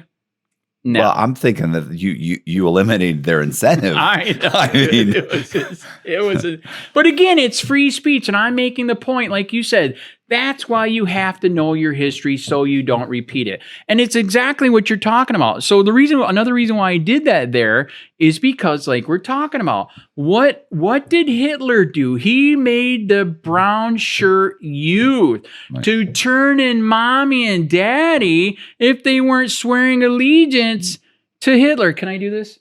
Is that all right? Well, I mean, I'll be shocked if this video makes it this far. But Colby, so in World War II, before Hitler was essentially elected, he wasn't really elected, but he was given a position, chancellor or something. Yeah, he was given a position, and then the chancellor actually, or they made him chancellor. Like they not voted, but he was permitted. But a lot of Nazis were voted into power, right? Yep. Goering, tons of them. So they had a consensus. Yes, and then they started gobbling up these other parties because there was a couple dozen parties actually in there, like their Congress, right? So they started gobbling up these other people, and then so they ended up with like a majority, and then the chancellor ends up appointing Hitler chancellor. So now he's chancellor. Then this guy ends up dying, may have been poisoned. Of course. There's no proof. But anyway, he ends up becoming, the Fuhrer. So anyway, the point is that prior to all of that, he was simply running the Nazi party, the socialist, the socialist party, right? Yep. So he was running this party, but he had his own like police force. Yes, so he has his own private police force. Well, and the brown shirts, though. And brown shirts. He had the brown shirts. And what the brown shirts would do was any of his opponents, they would go in to their political parties, their when they're having, I want to say concerts, but speeches or whatever, they would go in there and they would beat people up. They would scream and holler and yell insults. They would threaten people. They would basically get these things shut down. They would start street fights. They would go around and take people's signs down. They would go to where they would be up, protesting or maybe even just campaigning for other people. They would go and literally beat them up, take the signs down, beat them up. And I don't mean we're not talking about like take the sign and run. We're talking about these guys they're thugs, and they all wore brown shirts. That's right. In Italy, Mussolini had the black shirts. That one I didn't know. Yeah. So he went with the brown shirts. Okay, he had to be different. The black shirts, and then Mussolini had the black, and Hitler really idolized Mussolini because they literally Mussolini and his party basically. They led a march into the capital and scared them so bad that the government said, okay, fine, you guys can be government. And they stepped down. And that's what Hitler thought was going to happen. They actually shot him or shot at him and shot several people. Correct. He ended up going to prison, got out of prison, started the whole process again, and actually And wrote a book? Yeah, wrote a book. But he had the brown shirts. That's why he keeps saying the brown shirts. They're acting like brown shirts. They're beating people up that they don't like. They're stopping people from being able to picket or advertise or protest business. Or do anything. And then they're going out of their way. He's saying they're going out of their way to also, we need to talk about what happened with your business. Correct. If you want. So they're really going after people that they don't like. Correct. That are speaking out against them. Right. So that's why that's the reference to the brown shirts. And you remember one of the biggest things they did too. Dude, they did Night of the Long Knife. I was going to wait for you. I was just going to say, but killed their opponents. Well, no, but Hitler actually, so the brown shirts were thugs. Mm-hmm. Okay. Mm-hmm. They served a purpose, but then Hitler was made chancellor, and now he's running Germany. And the problem with the brown shirts, and the military. The military didn't like the brown shirts. They were thugs. They weren't disciplined. And so they put together they call it the Night of the Long Knives. Mm-hmm. And Hitler who did he have that went in and killed off? Oh, a bunch of them, man. I forget the guy's name. Ernest, somebody who was running the brown shirts for Hitler. Yeah, I don't remember the name, but I just know they killed a shitload. He has him arrested and given a gun, and they tell him to shoot him. He can shoot himself. Anyway, the point is that Hitler, the brown shirts who helped get Hitler elected, then there comes the Night of the Long Knives. Hitler and his henchmen put this together, and they basically execute like 1,000 of these guys. Yep. In one night, they go in, they start killing them all off because you're thugs, and now I'm official, and I'm now the chancellor, and we have to look very official, and we have to be we can't be thugs anymore. Right. You don't fit into the narrative, our future narrative of what we want for the party. Right. We're just going to have you killed. Correct. So they kill off. So the people that helped get Hitler where he was, he then has them all starts to have them all killed off. Whoever couldn't be absorbed into the military. So yeah, not a nice person. Correct. I agree. Not a man of the year. But not again, a Time Man of the Year. But again, that's why I keep comparing to what's happening in America, is we're forgetting history. In my opinion, we're repeating, just like you said with the stop and frisk, dude. That's exactly what they did in Germany. Show us your papers. Right. And here's another way they're doing stop and frisk people don't realize, I'm sure you realize, is this freaking pulling over people is stop and frisk. Right. Let's see what we can find. Right. Can I search your car? And then if you say no, what do they do? Racial, it's the racial profiling, Yeah, it's bad. It is happening again, and that's why I keep saying it. So when I did that, yeah, they lost their shit. I was in the paper. I was on the TV. People literally said to the TV, if I find I'm going to beat the shit out. I'm like, wow, dude, you didn't understand what I was doing or saying, okay? So it was crazy. So the last one that broke the camel's back, or the fascist back, whichever you want to say, is I went in with... fuck abortion, can we kill you? There's no way this is getting monetized. This whole video. Oh, come on, man. Think positive, man. I'm trying to incite people into thought. I mean, there's going to be some bleeping. All right. Yeah, that's fine. That's fine. So anyway, so check this out. So I did that one, and that's when they really tried to find as many people. We pulled the records. It was a city manager asking the police, who asked the state attorney, how can we stop him? And and I know you're not supposed to stop free speech, right, especially when you're turning to disturbing the peace. And we have the document. They literally said, you find enough people to complain, we'll charge them. And they did. So I didn't get arrested any of those days. And it was the last one that they charged me with. But and I know they love to bring in that other stuff. They did try to do that in court. And I thought I had the best lawyer out there from Naples, and he used to be good. He's older now, right? He used to be good. But I think the reason why he didn't do his damn job, because, dude, he hardly ever talked to me before we went to court. We took it all the way to jury trial, okay? Hardly ever talked to me. I think he thought, which you might even think, that, okay, we're going to win this. It's free speech on a sidewalk. It honestly, when you've described the whole situation, right, unpalatable, I agree. Right. Upsetting to people, but in the end, right, it's free speech. Like I get it. Like, listen, like I understand. Right. Saying, hey, I don't want this guy doing this near my school. The kids might be able to see it. It's distasteful. It's all of these things. Correct. But in the end, like if that was happening in front of my house, right? Mm-hmm.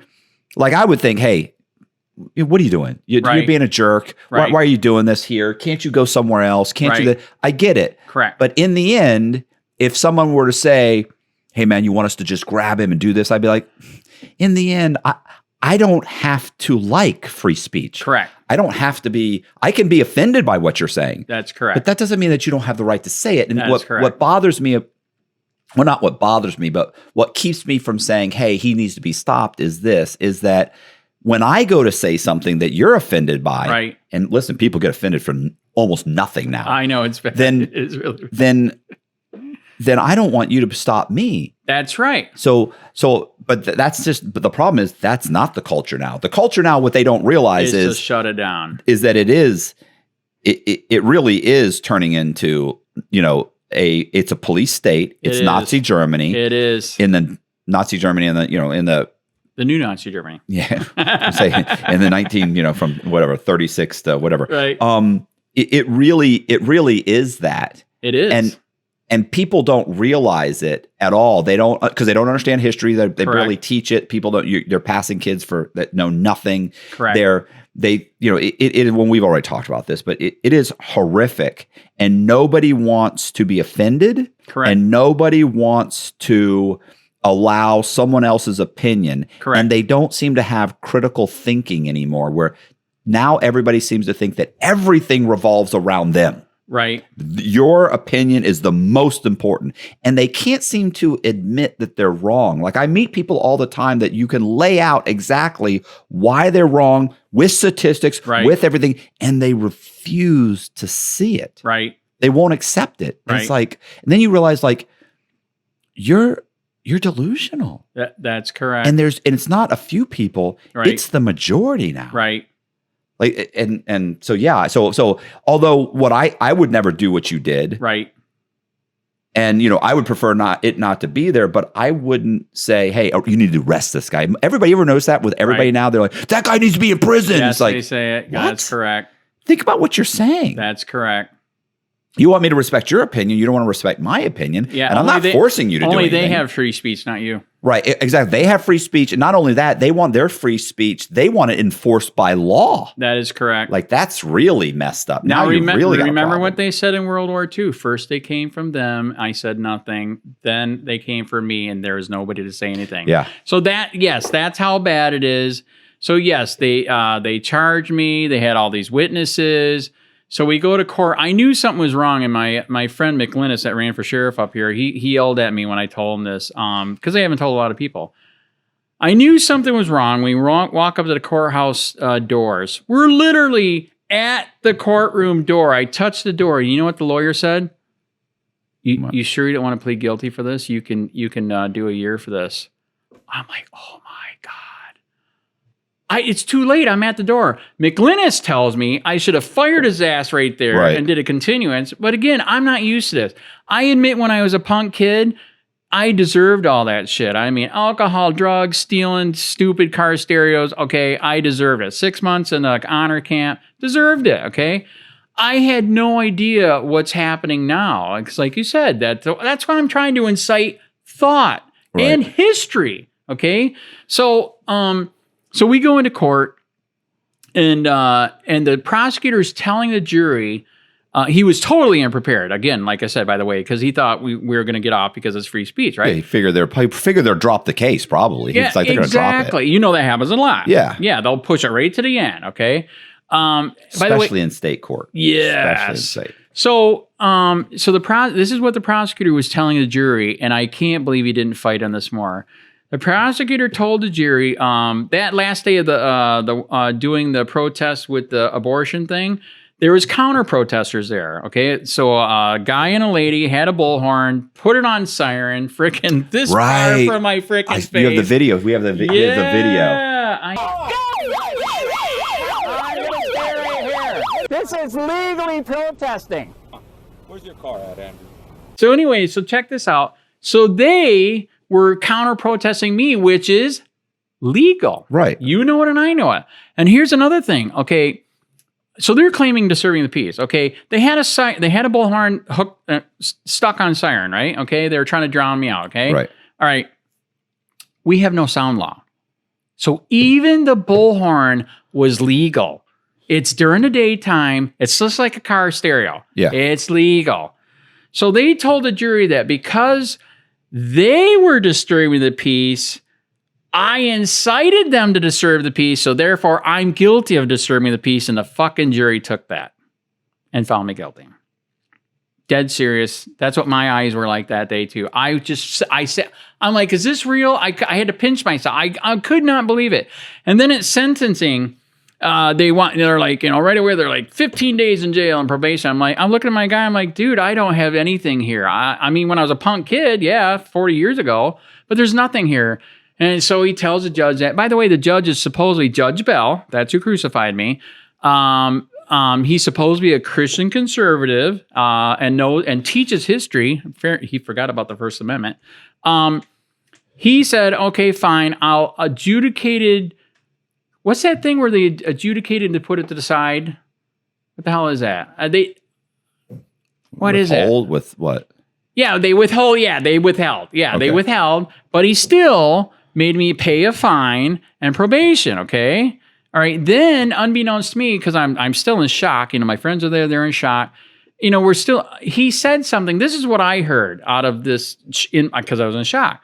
He said, you cannot go there to protest anymore, but you can protest anywhere else. So what did he just admit in that statement? That it was a protest. That is legal, right. But I can't protest there anymore. Yeah, you on can't a sidewalk. You can't limit where you can protest. That's right, and he did. In a public space. So check this out. Unbeknownst to me, because like I said, I was in shock, dude. I was in freaking shock. So I got fines and probation. I'm like, okay, I'm going to be fine. I thought, this, as you know, this is not true anymore, especially in Florida. Probation's not that bad, because when I was a kid, it wasn't that bad, right? As long as you stayed halfway decent, right? Okay, that's gone. You know that. That's how they burn you now. Okay, they think, oh, you got away with it. No, they'll burn you later. So, anyways, he actually did a protection order for a fucking building, dude. I had to get rid of my guns for a building, protesting in front of a building legally. I didn't know it until, guess how I found out? Okay, so that night I go home and I'm in shock. I make a video and I'm like, you got to come here to fight for free speech, okay? All right, unbeknownst to me, he did the protection order that I can't say or do anything about the school. I said come to Punta Gorda. They said it meant the school. So unbeknownst to me, I did that night. Me and the wife are out visiting family. So we come back like 3 or 4 days later. And also with the guns, I didn't know that either, that, Florida's got a list of 15 things if you're on probation that they can screw you on. And one of them is his guns. I'm like, but it says in the paperwork too that you can ask your probation officer if you can have guns. And I was assaulted 8 times. I need protection, okay? Right. People hate me for what I do, right? All right. So I asked the probation officer, can I have the guns? I've been assaulted. We need protection.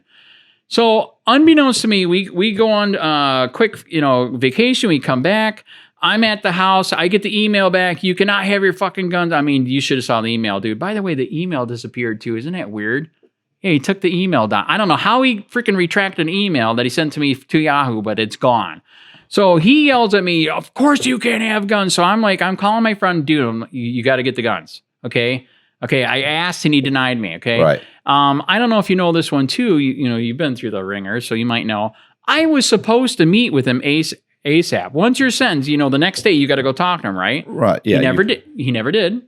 So I didn't have a full explanation of the gravity of what they just fucked me on, right? So I'm sitting in my driveway. Actually, I come home and I pass a cop. I'm like, that's weird. Dude, they fucking fought me for making the video about free speech. And they popped me for the guns as I'm giving them away legally.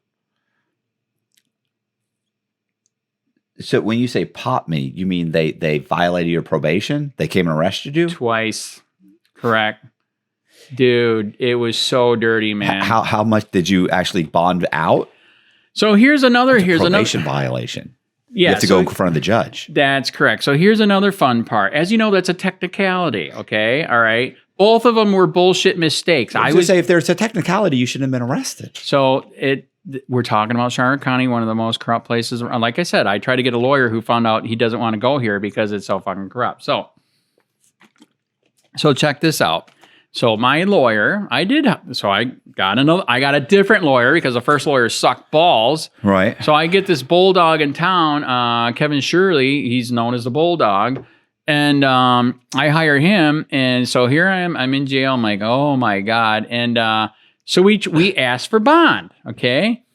And and again, this judge has a hard-on for me. We found out later he has a super hard-on for me. By the way, I forgot to tell you, before I even went to court, he tried to get me for not coming into court. My lawyer was there and I was not there. And I don't know if you know this, in Florida, under a misdemeanor, I don't have to be there, okay? If I hire a lawyer, he can be there for me. Absolutely. Dude, he tried to get me for a bench warrant, even before I went to court. So he had a hard-on for me, right? So check this out. So we asked for a bond. And guess what he said? No. And we're like, you can't do that. And he's like, yes, I can. I am God. I'm translating. Right. As you know, they think they're God. And that's what qualified immunity has fucked up our system because of that, correct? Right. They think they're gods. Okay. The cops think they're gods. The prosecutor thinks they're God. The judge thinks they're God. So anyways, so he filed, I forget what he fought. He filed something to say, bring me the body or what, I forget what it is, but made him come back to court and explain why not a bond. And he's like, okay, fine. I'll give you a bond, but check this out. He did another illegal thing. He goes, I'm going to give you a bond, but you can't use it until 30 days. So you have to do 30 days. Yes. Okay. Dude, you can't do that. Everybody in the jail, even though, all the, deputies and sheriffs hate me because I've, been fighting the corruption for years. A lot of them actually, I found out in the end, do like me because I'm fighting corruption. There's some real deal fucked up shit, right? Yeah, but yeah. I mean, I agree. The problem is that those officers are working with other corrupt other corrupt officers. So they basically have to keep that quiet. Yeah. It's like they don't want to come out and support you because if they come out, there's other guys that hate you. That's correct. So what do they do to the people that come out? I mean, they set them up. They get rid of them. So you already know about all that. All right. So anyways, so yes, we found out, we're in court and they're like, and even he said, he's like, I've talked to judges. He goes, I've talked to people here at the jail. Nobody's ever heard this. You can't do this. And you know what he said? Bam! Yes, I can because I'm God. He didn't say God, but basically saying I can do whatever I want. And again, that's why qualified immunity needs to go, because if you look up the history, I never knew the history. Did you know when and where that started? 1965. Did you know before 1965, what was happening during 1965? The civil rights movement. That's correct. Before that, do you know what we could do to cops, judges, and prosecutors? Civilly sue them? Sue them. And so what do we got to do? We got to protect ourselves, right? Because all these people are going to quit unless we have a protection for ourselves and do whatever we want. And now that, dude, if you look at it, ever since then, that's when our country went down the fascist freaking Nazi hole. I am dead serious. When you really look at it, that's when. So it was unbelievable. I finally got out after that time, and but then I'm still on probation. Then he's like, you can't do shit, and I didn't do anything. I did online. I did some stuff, but I couldn't go out in the public. Doing my protest and then during it, so here we are. We're almost down to the end, right? They love to do this, right? Wait till the last minute. Well, you're almost free. And then they like to do what? Find anything they can. So this is what happened. I'm going to back up again a little bit. I was so pissed at what happened with the judge. I did something I could not find a lawyer to do. I sued the judge in federal court. Can you do that?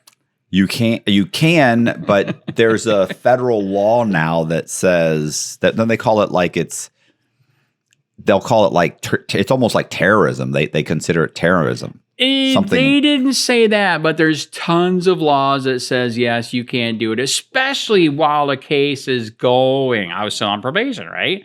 Okay, so what year was this? This was just this past year. Oh, okay. I was going to say because they have a law. Because a lot of sovereign citizens will sue. Yes. And there's a law that these guys will get charged for filing a lawsuit against a judge or a prosecutor. That's interesting that you say that. I am not a sovereign, and I do believe in the Constitution, but I do know some sovereigns that did file exactly what you said, and they burned them. They're gone, dude. You can't do. They were acting like a freaking judge. Oh my God. That's what I'm saying. That they act like they're terrorists, or that it's some kind of it's like paper terrorism or something. They were saying that they were saying that the ones that I know that they put a lien on somebody from the government. And they're like, dude, you can't do that. You're done. And one of them's already in prison. They're looking for the other guy. He'll never come back to Florida again. And so doing what I do, yes, I meet all kinds of people. And again, here's a quick example. That one lady I just met from Punta Gorda, she's like, they're messing with her for walking her dog. Dude, they're trespassing her for walking her dog. It's stupid. Just because her dog's shit in the swale. It's these rich assholes down there. I mean, it's $1 million houses down there, okay? Just because her dog shit on the lawn, she picked it up. They trespassed her. She's like, you're the only one that I found when I did a Google search that fights corruption here. So anyways, it's crazy. So anyways, I did sue. And of course, I did not win. And they put it on hold. And I know. So it was actually proceeding. I was like, holy shit. And I was doing like all the other pro se guys do. I'm just grabbing, everybody else's lawsuits and taking pieces of theirs and putting into mine. Right. I put everything in there, all the shit that he did, because we also found out later, dude, this was total collusion conspiracy. It was the government working together, the prosecutor, all together. And here's another one that we couldn't believe it when we heard this one. I was also doing stories on the election. I would go to the election booths after they got done voting, and you have the right to video record them shutting down the machines, so they're doing it right? Right. They're not cheating, right? Okay, I was doing that, and oh my God, dude, I got assaulted for doing that. They would lock the doors on me. The cops were called, all this shit. We found out that the guy that runs the supervisor elections there was the best friend with the judge. And when they were training people for the new elections, somebody stood up and they said, what are we going to do about Andy? And they're like, don't worry, me and the judge took care of him. Oh. Dead serious, dude. There's witnesses to that. So I put all of that in the federal lawsuit, and unbeknownst to me, because I never did this before, I did not know that. Do you know who they make as a lawyer? No. State Attorney General appoints one of their own. I didn't fucking know that. So I'm up against one of the State Attorney General's lawyers. It was nuts. I couldn't be. I'm like, holy shit. But I did it anyways. I filed, and here's what they did. They put the fucker on stay. Okay. They filed a motion to dismiss, but then they put it on stay forever. Right. Because I need to get discovery. Right. I can prove all of this. And that's when they put it on stay. They did it for months. And guess what they finally just did 3 to 4 weeks ago? Dismissed it? It's gone. Dude. But here's the good news. This is changing. There's Institute for Justice, ILJ, and a lawyer that I was just telling you about, the civil rights lawyer. You got to look him up, dude. He's fucking beautiful. All right. They're suing judges. Right. Dude, this is bullshit. When they do shit off the bench, I just told you, he worked with the frickin' supervisor elections to fuck me and who knows how many other people. When they're doing shit off the bench, even if they're on the bench, did they not swear an oath to the Constitution? Right. And if they violate it... Okay, I'm sorry, I didn't say that. Anyway, see, I just ruined it again.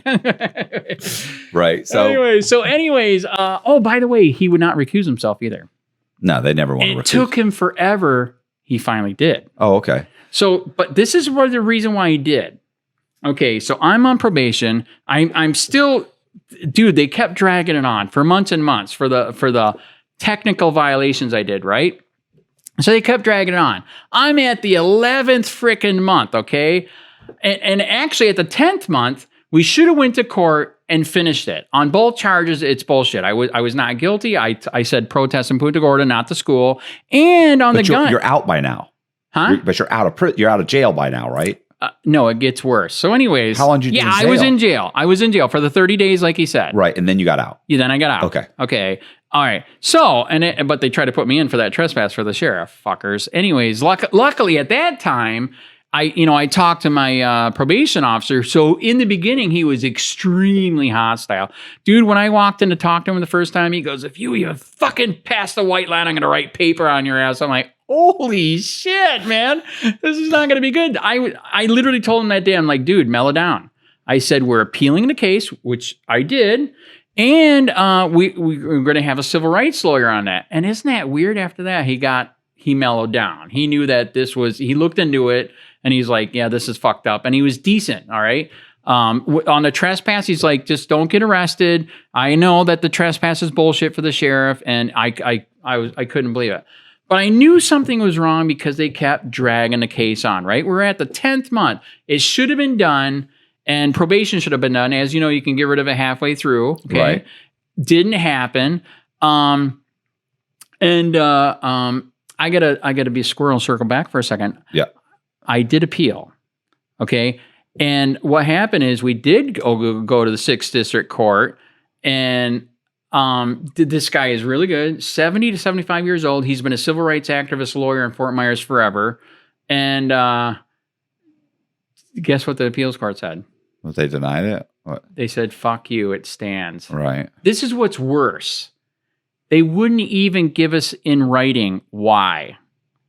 So he appealed again and said, give us in writing why. Right. So we can appeal.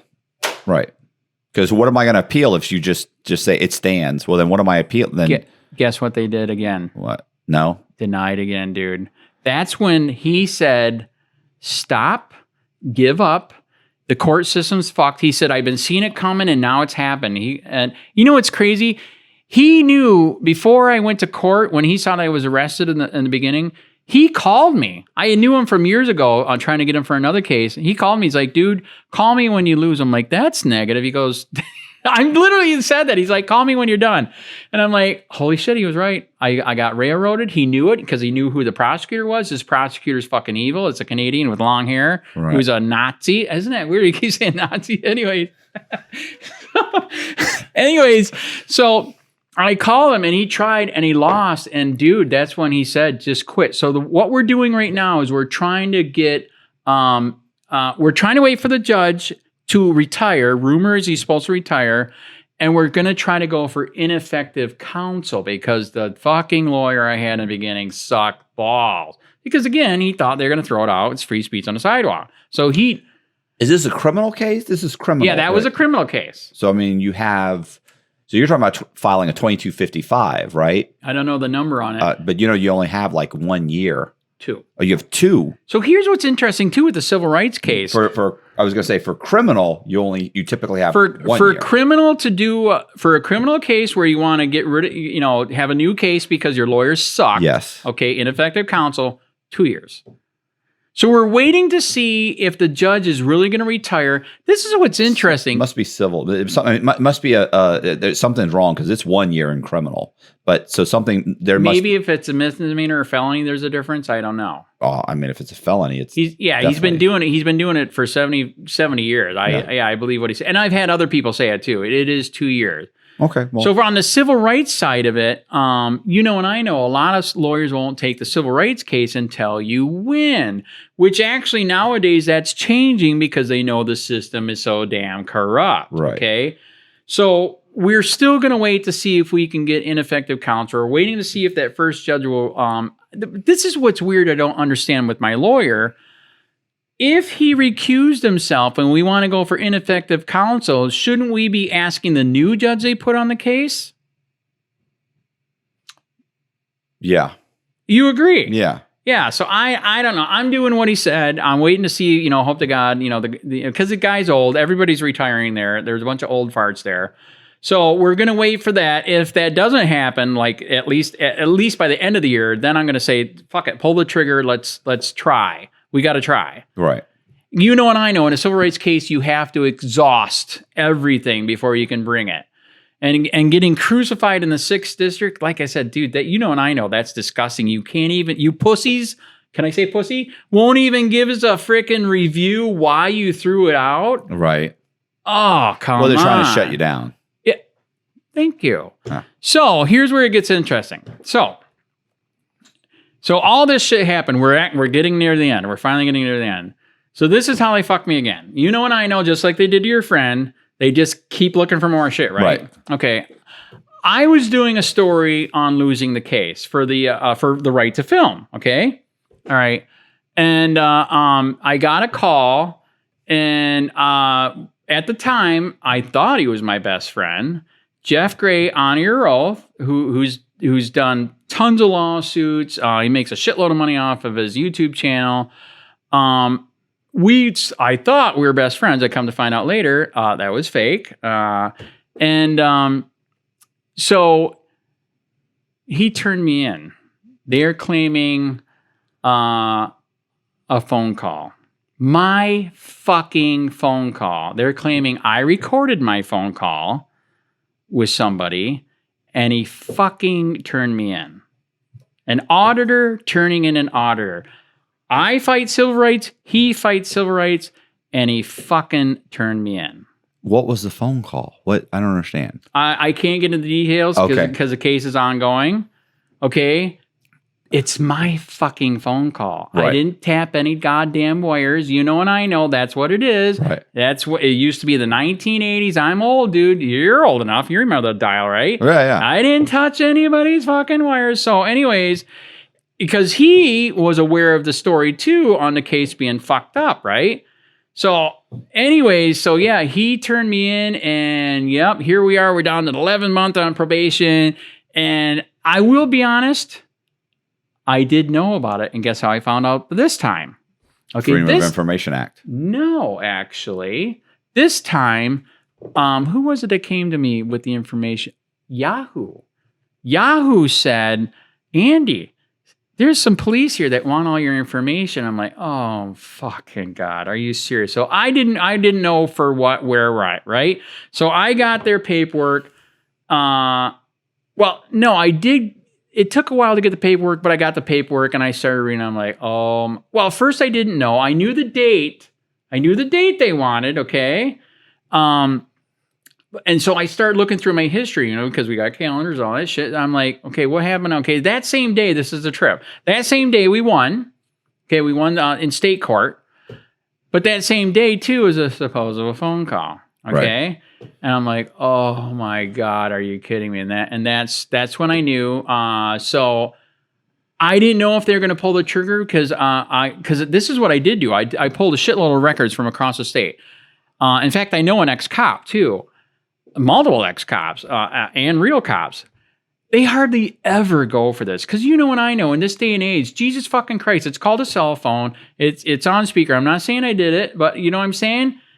Dude, it's unbelievable. So they hardly ever charge for this because this day and age, instead of meeting nowadays, as you know, which I could record. Right.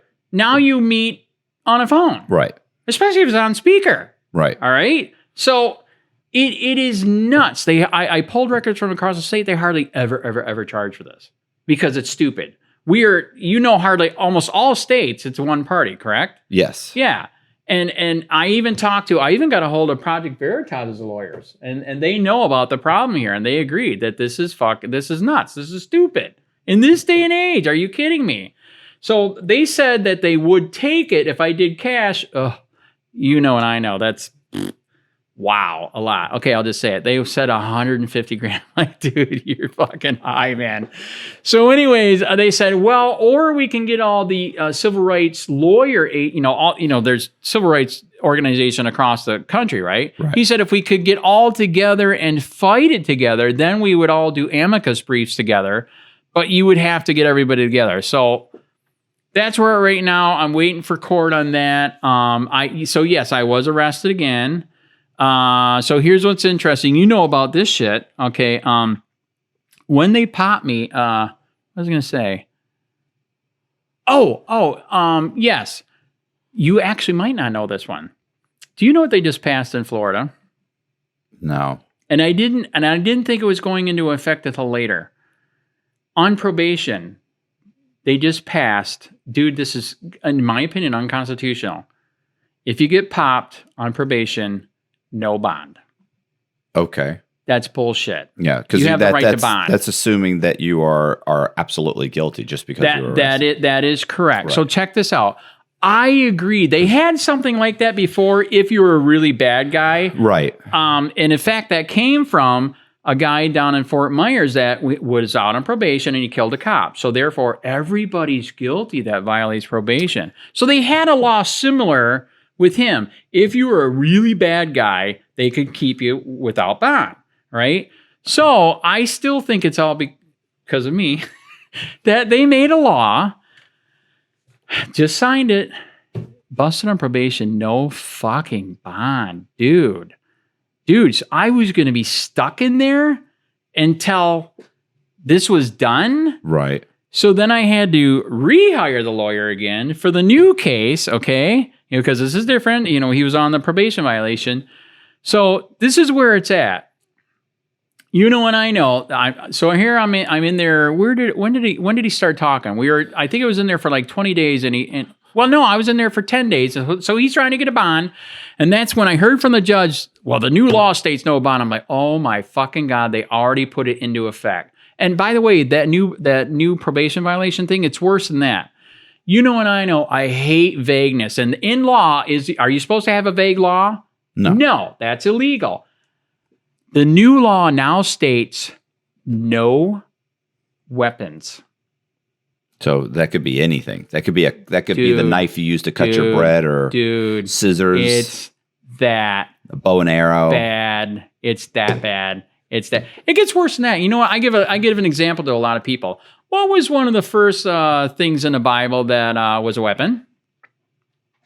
What, a rock? Are we going to ban rocks? Dude, think of it. What the fuck is happening to Florida? Dude, this is completely illegal. And in fact, there was a friend of mine that I can't believe he ended up in the shit that he did down in Cape Coral with Lee County Sheriff. They popped him the same way. This is actually before it got really bad. This past year, they popped him. I think it was a couple years ago. He got busted for a DUI, even though he wasn't, but he lost that because it's so corrupt. And then they put him on probation. And then at the last minute when he's supposed to get off probation, they came to his fucking house. They searched the whole house. And they found, at that time, it supposedly said on this paperwork, no guns. They took the guns, right? They supposedly found a World War II family heirloom knife from a bayonet. And they fucking put him in jail. And he didn't have knives in his drawers I know, dude. He's a fisherman. He's a fisherman. Do you know what's out in the garage? Fucking fillet knives that'll cut your ass up all day. Right. It's bad, It's bad out there. It's bad. And then, okay, so here's the good news. I'm off probation. That's a good thing. The bad thing, say a prayer, because they're still trying to burn me. But here's the good news. I'm back out. I'm still trying to do what I can. We are hoping that it is done. I already did 31 days. All right. And again, like I said, because I pulled records, what do they do to people? Like I said, I literally have ex-cops saying that this should not be a law. This is stupid. In this day and age, this is stupid. So say a prayer. Hopefully it's done. But So anyways, that's where we're at right now. We got the new case. And again, it's interesting. Project Veritas, who Project Veritas is, right? Is this the collection of data? No, I don't know. No, he's the badass that was going around with cameras and hidden cameras, busting people all over the place. You know who Project Veritas is, right? No. Oh, dude. Yeah, so anyways, they're badass, okay? Very. And so they had, and sadly they're breaking up, but they had a bunch of lawyers because he was all over the United States doing stories. I mean, he was an independent journalist, right? Okay, but he got so big, he had multiple people, lawyers, all that. So across the state and the nation, they are fighting this shit. This two-party stuff is absolute fucking nuts bullshit nowadays. Absolutely. Okay. There's cameras everywhere. So they are aware of what's going on. They're fighting it all over the place. They even fought a case here because they even tried to pop him on doing a story. So, yeah, that's where it's at right now. So that's it. And then you sent me an email. I did send you an email, and I don't remember what you're talking about. Right. Which one? No, I'm saying, so that's where you are right now in your case. Yes. And then at that point, you sent me an email and said, we need to have a conversation. Yeah, that is correct. Okay. Yes. Yeah. I saw somebody else here. That brings us up to. That is correct. Currently. Yeah. So I wanted to tell my story so people knew how crazy it is. And here's the thing, like I told you, like I said in the beginning of my videos, people hate it. I got people that love it and people hate it. Policing the police every single day because, dude, and I know, we both admitted there's so many people that are goddamn sheep now. It's disgusting. And that's why we are in the situation that we are in right now. We all must fight. Okay, maybe everybody can't. If you can't, maybe, help somebody out. Do a donation, whatever. I don't care. But, I mean, we are going down, in my opinion, the rabbit hole so fucking quick, it's not even funny. Are you going to start your YouTube channel again, or do you still have it? So that's what's interesting. I am so hard. I am kind of a geek with all electronics here too. Dude, I do the VPN. A damn good VPN. I don't know how they're doing it. They find me. I actually do know how they're doing it. And I know. I have that nasal fucked up voice, right? Okay, so check this out. They're doing it with their computer. So even though I can start all these other channels, which I have, okay? Right. They're all fucking shadow banned, hardly any views, hardly anybody, and I still get struck all the time. Well, are we going to get struck? I gotta hope now because I'd like this video to get out. Because, dude, this is real. You heard of 10 years of insanity. Just like they tried to take out your friend. Does it sound like they're trying to take me out? Sounds bad. Am I the tip of the spear? Are they going to January 6 me? Right? Can you say that? What about the congressman that pulled the fire alarm and said, dude, I wasn't trying to delay anything. If I pull the fire alarm, would I be in jail? Yeah. Thank you. Yeah. Yes, I wasn't trying to delay anything. Yes, he was all day long. Come on. I thought it opened the door. Wow, then you're too stupid to be in Congress, or you're basically perfect to be in Congress. It is the government protecting the government. Listen, I knew a guy that was in jail. Oh my God. I knew a guy that was in jail for saying that Palestine was an open air concentration camp. And so the FBI came. What? Yeah, that's all he said. And so the FBI came to talk to him. And when they were talking to him, they said, "Have you ever made any radical statements?" And he said, "No." Right. And they said, and they charged him for lying to an FBI agent because they said what he said was a radical statement. And his lawyer was like, "You can go to trial, but imagine what they're going to play." Like he had all these videos that he had done saying just like, look at all the insane videos that you've got. Or you can take 3 years of probation. I mean, 3 years in prison. And so he took 3 years for lying to an FBI agent. Yeah. Now, granted, listen, he was a white guy that had converted to Islam. Right. He had a beard. Right. He made a bunch of YouTube stuff and he was always preaching about Islam. Right. And so he had said that Palestine was an open air concentration camp. Right. So if you looked at him, he looked insane. Right. And they were like, and he said, he had these, he didn't say anything that was crazy, but he was constantly, talking about Israel and just Arab Israeli conflicts and things that they took that one statement and charged him, and his fear was that if he went to trial he would lose and he might end up getting like 10 years or something. I forget what it was. So he took like 3 years. He took 3 years and I met him in prison. I tried to get him on the channel. And he won't do it. And by the way, once he got arrested, he then converted to something that, by the way, this is his third or fourth conversion. Oh my God. This is a guy that was super smart, but he's lost. Right. So you're super smart. You're just kind of a lost soul. Right. And so at one point for 2 or 3 years, he's like a Buddhist, and then he becomes interesting. Switches to something else, and then it became Islam, and then he switched to he's a Odinist, and then he's something else. It's like how do you go from being an Odinist from Islam to being an Odinist to being like he's just like one end of the spectrum to the other, right? And but yeah, he was just and. Once again, that's a very subjective thing to say, hey, that's a radical statement. And as a result of that, you lied to the FBI. Like, honestly, that means that you could say to me, so how are you doing today? I'm doing okay. Right. The truth is he was behind on his bills. Right. He was being evicted. Right. He and his girlfriend had broken up. He wasn't doing well. So he lied to the FBI when he said he was doing fine. It's bad. Charge him, go to prison. It's bad. Yeah. It's bad. It's a tough situation. It's a tough being alive today, unless you work at Walmart 40 hours a week, right? And you have a pretty set schedule, and you're married. Although I hate to say you're married because then you're part of the establishment, right? And maybe you're even a part of the patriarchy, right? So let's just say you're living with your baby's mama, right? So you work 40 hours a week. She works 40 hours a week. You have a kid. The grandparents who are retired take care of the kid. Right. You live in a 3-bedroom, 2-bath in a lower to middle class area. Right. And you drive and make all your payment. Unless you fit into that very narrow segment of society. Right. You have a hard time in today's day and age kind of navigating just social media and just being a human being. If you fall outside of those parameters, right, you run the risk of upsetting someone and becoming an issue for the establishment and getting in trouble.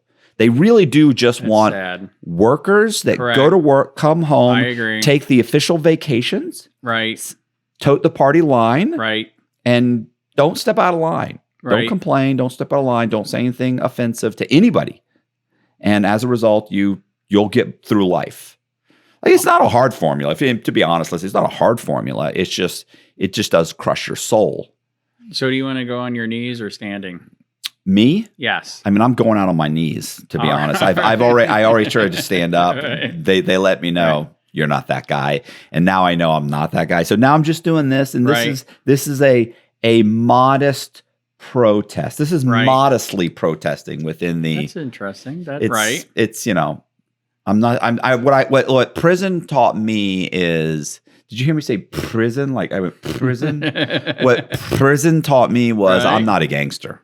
Right. Like I'm not a tough guy. Are you serious? There's gangsters in there? Oh, not after 12 or 14, 15 years. They're not. They walk out like sheep. Right. Unless you want to just go back. Right. So to me, I realized like, listen, you better figure out a way to make a living. Right.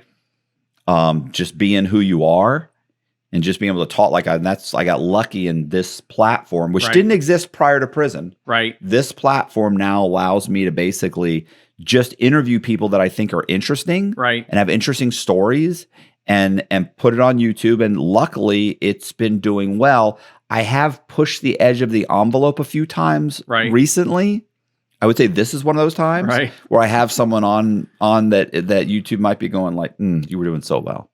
And I'm hoping that this doesn't do that too much. Although I've never seen Colby rub his head this much. Like this entire interview. I'm going to have to delete half of this. This entire interview, Colby has had his hand on his forehead. A few times he's done this. Did you show him any of the protest? No, but we'll show. Dude. We could show the protest, maybe. We have to look at it because I don't know. I already sent you one of them, right? No, I know, but I mean, put it on the back of. All right. So a lot of times we'll put somebody's video, right? But just like I talked about, the kid that got punched by the warden. Yes. Okay. Unbelievable. So every video out there where they've shown that, it's gotten now. All what they've typically done is just showed the video, right? I actually have an interview with the kid I think that got punched. Yes. That video, if you look at our analytics, the line does this straight up to like 5,000, right? We're talking about like the same day, 5,000. And then suddenly it almost flatlines. And in the last week, it's gotten like 800 views. That's weird because it was like 2 out of 10. It was like the top out of the last 10 videos. It was like number 2 out of the top 10. And then it went whoop, and then it went boo. So something happened, where, and we did talk about. Are you getting trolled? I don't think so. I mean, no. Listen, 95% of everybody that makes a comment on that video has been that warden should be fired. That warden should be thrown in jail. That guy he shouldn't be in imagine what he's doing to the inmates that are in prison or under his care. Like they were just butchering him.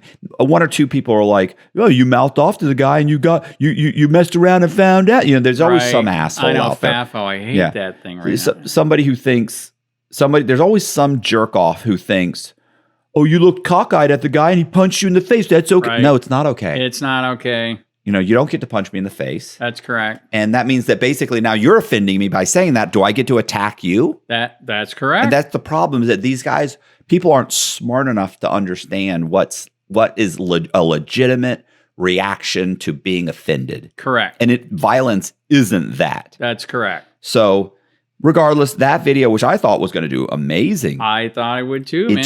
It's literally flatlined. It's funny, like all the cops that the cops that I've had on that I've talked to about this, they're like, yeah, they don't bother me. They're like, they don't bother me unless like they're like super rude. They're like, some of them like get in your face, they're rude, and it's like, okay, I'm still a person. Correct.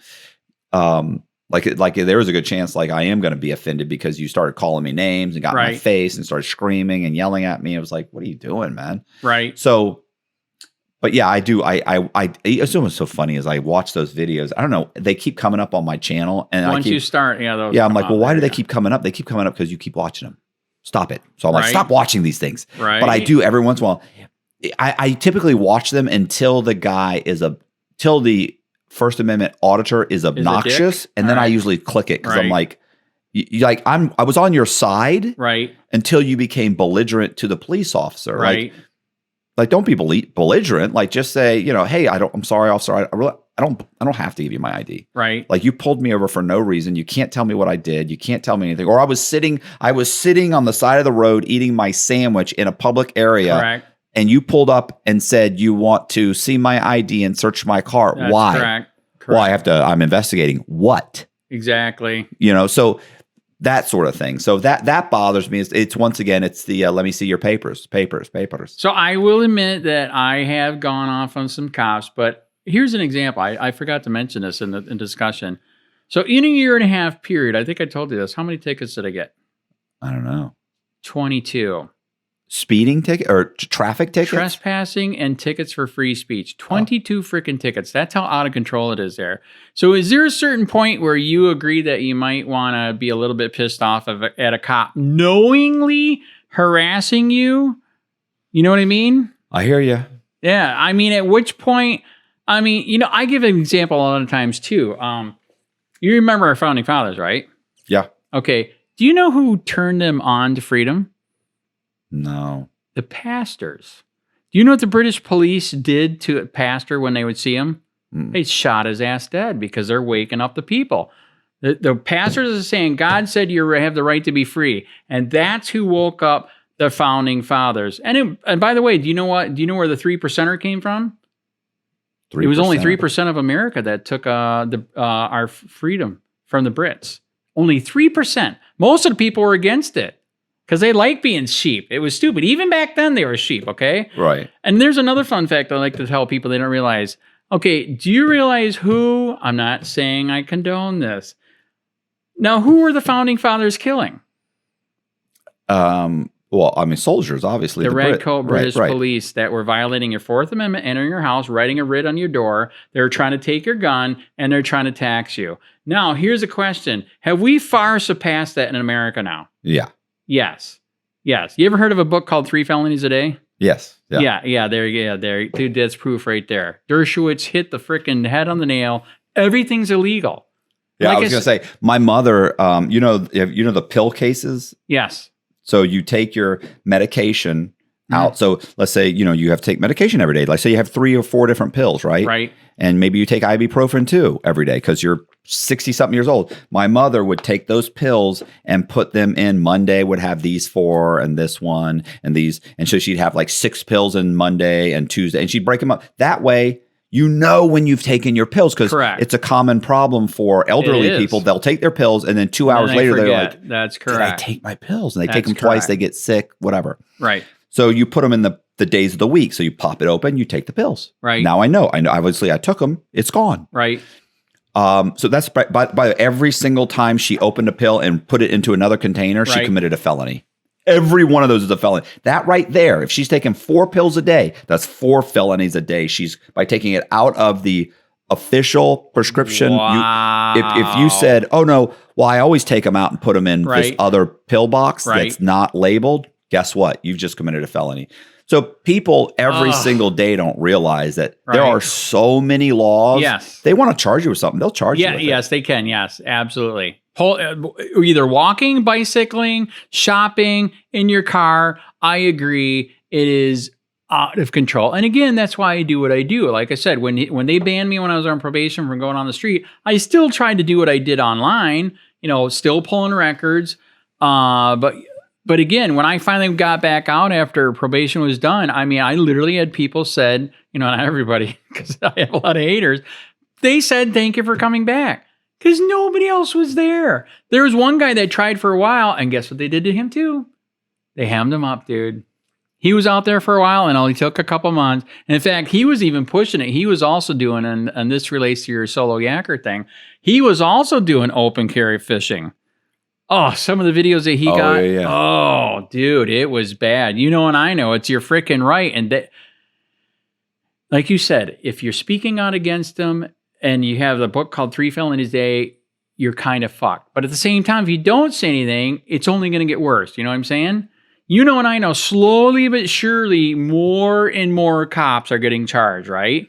Right. Slowly. So here's the thing. What I always tell people, it's like, you're living in a police state. Yeah. And people, oh, no, not really. Because if you get a knock at your door and you open it and there's 2 sheriff's deputies standing there, is your first thought, hey, do you guys want something to drink? Oh my gosh, hey, the police, what are you here for? Right. Or do you get a heat that shoots through your chest and think, oh my God, what's happening right now? Like, I'm scared. Literally. I should not be afraid to see officers. If I open the door and there's 2 FBI agents going, boom, Agent Johnson, FBI, are you Mr. Cox? Right away, I'm going to think, oh my God. What did I do now? Which video was it? The video with Andy. Oh my God. That's exactly what's going to be. Yeah, and I'm not a gangster, bro. Like, I'm going to be like, bro, yeah, that was him. I got his address. Right. I got Andy's phone number. Right. I mean, I'll get him on the phone right now. What do you want me to say? Right. No. So, yeah, that's it. You were living in a police state.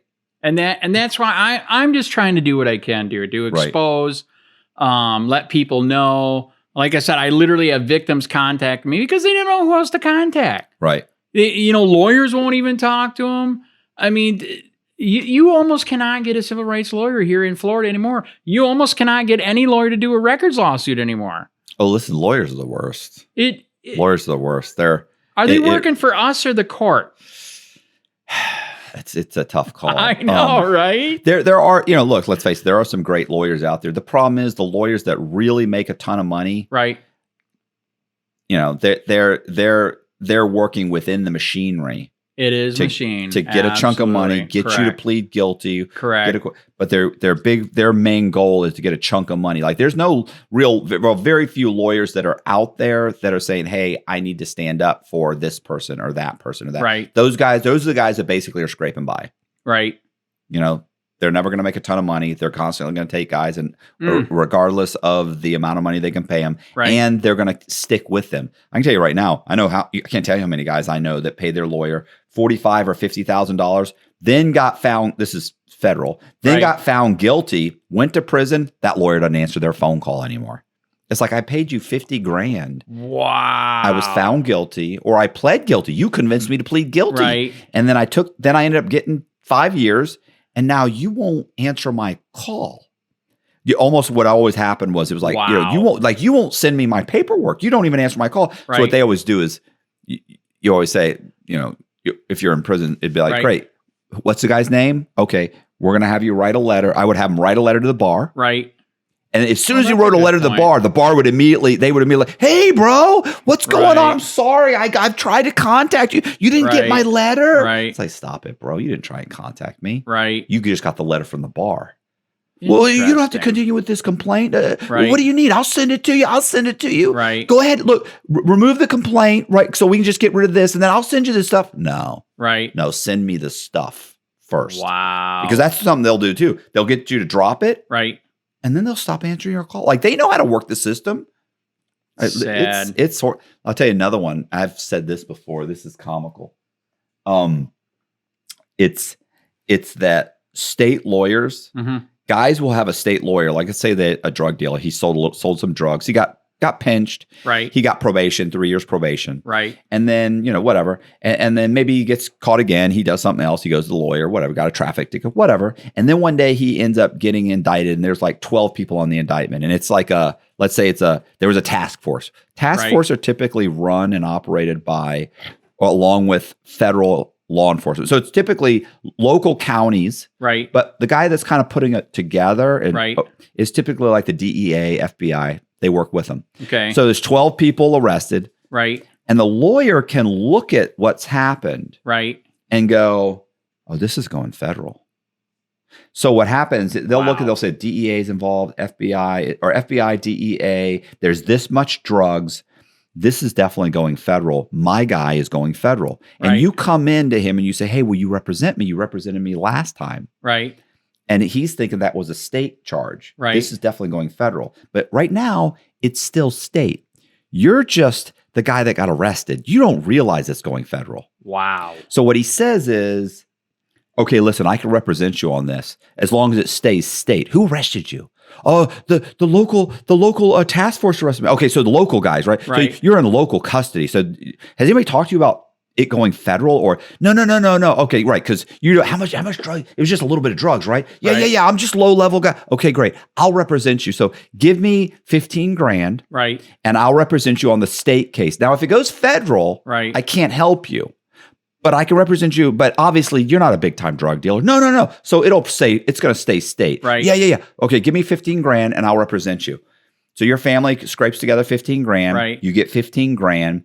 And then he doesn't really do anything. You don't really understand why he hasn't done anything. He comes to see you once, doesn't really talk, doesn't do anything, says he's ordering documents, but really he's holding it off and he's just waiting for it to go federal. And sure enough, a month later, boom, the feds come in and take the indictment. And then he goes, listen, man, bad news.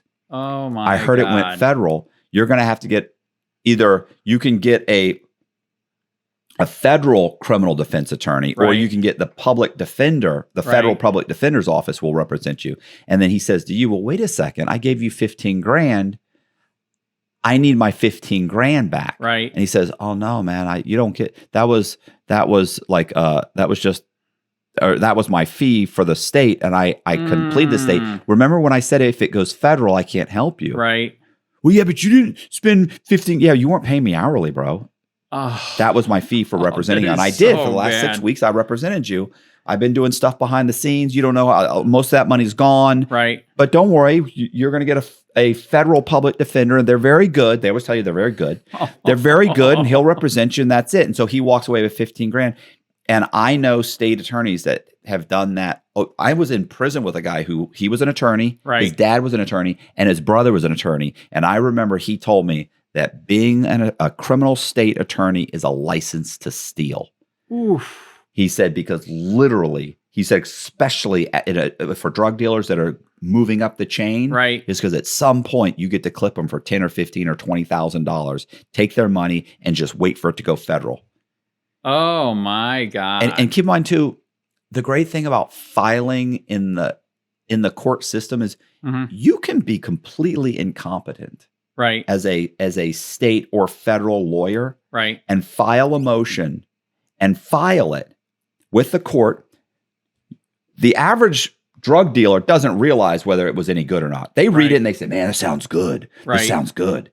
And then it gets filed and the court responds and says, this is what the defense is saying. This is the court. This is the case law. This is this. And then the state comes in and then they answer it. Right. At no point during that back and forth process does anybody ever say to the court or in the motion, right, Your Honor, this criminal defense attorney doesn't know what he's talking about. This case law doesn't match. This doesn't work. Wow. This isn't an argument. Obviously, this isn't what happened. You can't mount this defense. Right. What they do is they say the defense attorney or the defense presented this argument and this case law. Your Honor, we believe that this case law doesn't apply because they're very respectful to each other. So the defendant who paid 15 or 20 or 30 grand for you to never realizes you don't know what you're doing. So you know what I'm saying? You ever notice it? Like I've literally seen guys who will write a motion by hand or type it out, misspellings, they're complete. And this is a guy who's got a 90 IQ. Right. Like you read it and it's practically gibberish. Right. When the U.S. Attorney's Office responds, you would think they were responding to Roy Black. You would think they were a top-notch federal defense attorney, and they say, "Mr. Johnson, or Mr. Sheets stated this under this. He used this case law stating such and such under Johnson versus the United States government or Johnson versus Ohio, and under that it says this, and we disagree, Your Honor. We believe that." And they will make it sound like it. In truth, is you pulled up a case that's talking about painting a car pink, and registering it as red, and it could be completely ridiculous. And when they answer, it sounds legit. So if you're the defendant, you have no clue, that these people are they're all working within a system that protects each other. Correct. Nobody ever says, Your Honor, this guy's an idiot. He didn't know what he's doing. Right. He can't. He shouldn't be a defense attorney. I can't believe that he even made this argument. It's ridiculous. Your Honor, that case has nothing to do with it. They actually respond as if it does. They just believe that their case is based on this, and that doesn't really apply. They never say it in a way that you or I would go, I don't think that Colby knows what he's doing. Right. They don't say that. Did you hear how bad it is? Or literally a couple lawyers are using ChatGPT and using it in court. Was that insane? But honestly, probably pretty good. Right. Well, luckily, as you know, the judge did catch it and he did reprimand him. So, but yeah, that's insane. I didn't know it was that bad now. Oh, it's bad. It's bad. You'll go and this is the thing, it'll drag out for a year, 18 months. So you really think you're doing something. Right. And this guy's going to bat for me. Right. The truth is you were never going to win that motion. They're going through the motions. It makes it sound like, and this guy honestly is presenting. Listen, I've seen motions filed where literally they're using the wrong defendant's name halfway through the motion, where they were cutting and pasting somebody else's motion that they'd made the same argument in somebody else's case. Right. And they're cutting and pasting. You didn't even write this motion. Well, this is a cut and paste. I told you that's what I did. Well, I understand, but right. But at least you probably read it a few times and changed the names. Yes, I did. You also weren't paying $20,000 to represent yourself. That is correct. You know? And in fact, I was cutting and pasting off of, like I said, the civil rights lawyer up in Virginia that they are suing a judge, and Institute for Justice is helping them. So, and again, we got to get rid of qualified immunity, man. This is, like you said, you're giving examples right now. It is completely out of control. It's a joke. Well, it's just like letting these. It's an industry, right? It's letting these PACs pay millions of dollars for political, to politicians, Correct. and then expecting that the politician is not going to get elected and look out for those public or for those PACs or right. for that. Like, you're telling me that the textile plants can pay me, donate $3 million to my campaign, and that when I get into Congress, I'm not going to look out for that textile plant? Correct. Like, come on, bro, what are you doing? Correct. Of course you're going to. Yeah. Well, no, there's no quid pro quo here. Stop it, man. What am I, an idiot? Like, they should be able to do all that. They should, and there shouldn't be career politicians. Like, you shouldn't be Correct. in politics 40 years, bro. So Biden's overdue. Oh yeah, they're all yeah. Correct. It's ridiculous. Are we funding a nursing home up there? Right? Which is sad to make fun of him, but it's true. It is true. Like, he's mumbling and shuffling, and many of them are mumbling and shifting. Yeah. Nancy Pelosi. Yeah, correct. She's the best. She and her husband are the best traders of all history. That is correct. They're amazing. Isn't that weird? She and her husband wasted their time being a professor and being a politician. They should have been trading. They should have been stockbrokers. Exactly.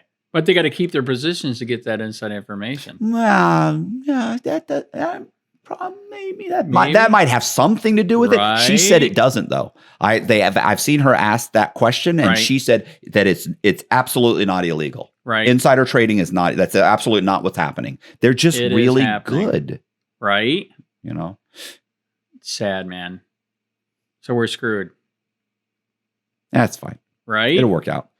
By the way, I'll be shocked if this video stays up. I know. By the way, if my channel stays up after this, I'll be shocked. All right, I'll end with this last one. One of the things that I used to tell people that disagreed with what I was doing at that time. Here's another one by the way, they literally said they want to charge me for this at that time. But I used to tell people that disagreed with me. I used to say, This is you might as well just remove that one. Hey, I appreciate you guys watching this video. I certainly hope nobody was offended, although I highly doubt it. But if you like the video, please share the video, because that really helps with the algorithm. Also, do me a favor and subscribe to the channel. Hit the bell so you get notified. Please consider joining my Patreon, because it really helps with videos like this that absolutely do not get monetized. And leave me a comment in the comment section. I'm trying to respond to as many comments as possible. And I really appreciate you guys watching. See ya. Go stand somewhere else, dude. Go stand somewhere else. This is free speech, man.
Abortion is bad. Hey! talk about a police state, right? Police, right. But you're wearing a fucking mask mandate. You're wearing a mask. Yes. Told by the government. I'm afraid of getting COVID. I'm afraid of getting COVID. You might have a disease. You're a walking hypocrite. You might have a disease. You really are a walking hypocrite. You might have a disease. Yes. And you talk about screw the police. Yes. You realize Yes. you're following police rules. Yes. But you're saying screw the police. Yes. None of That is right correct. Yes. So therefore, you don't realize Yes. proper reasoning here. Exactly. Yes. And other than free speech, you are correct. Yes, free speech. Thank you.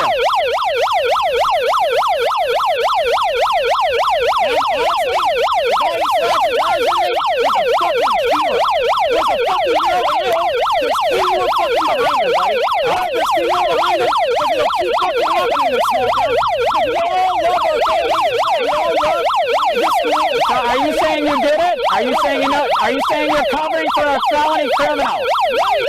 Are you saying you're covering for a felony criminal? The only reason why I'm Are you covering for a felony criminal? Are you covering for a felony criminal? Are you covering for a felony criminal? But I have fucking Are you? This is called a sidewalk. Go somewhere We else! will. We don't want I you can here! have free speech. Go somewhere else! We Go don't to want Nazi you here! Germany. Go Go to somewhere Nazi else! Germany. Jesus.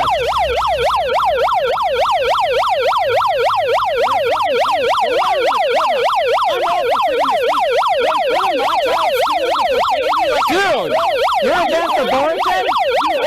Are you for abortion? Are you for abortion? Wow. No, that's not true. Not true. Not true. That's not true.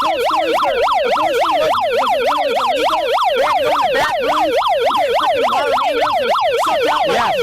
Yes. Yes. That would be better. Correct. That would be better. Correct. Yes. Correct. So this was started to kill black people. It was started to kill black people. It was started to. I'm going to stay right here. You're saying to me you're racist now because it all started because of black people? Yes. Is that what I heard? Yes. So you're basically a racist. Aren't you glad you didn't abort your kid? Aren't you glad you didn't abort your kid? Aren't you glad you didn't abort your kid? Aren't you glad you didn't abort your kid? Hey, we got a problem here. What are you standing up for? For free? I'm against abortion. Legally protesting. Come to the school and be a fucking cocksucker. Legally protesting. You like to be a fucking racist. Legally protesting. Correct.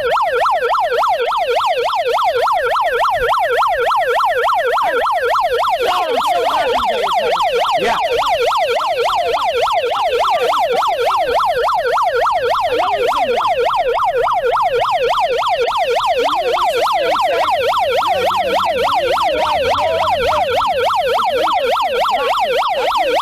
Yeah. Wait a minute. You gotta get the picture. He's for killing babies. She's for killing babies too. You're for killing babies. He's for killing babies. That's good that you didn't abort. That's correct. That's good you didn't abort. That's good that you didn't abort. That's good that you didn't abort. That's good that you didn't abort. Hey, social distancing. Social distancing, buddy. Fuck the government, bro. Social distancing, man. Why worry about the police state, dog? Social distancing. Social distancing. Get the fuck away! Get the fuck! This is my space! Get the fuck away! This is my space! Get the fuck away! You are causing harm! You are causing harm! You are causing harm! You are causing harm!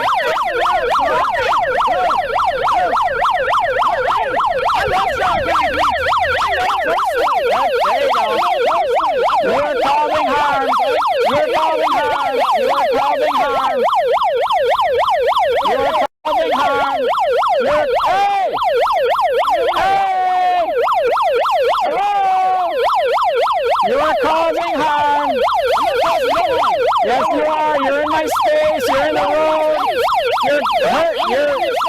You're doing damage to my right here. Right here.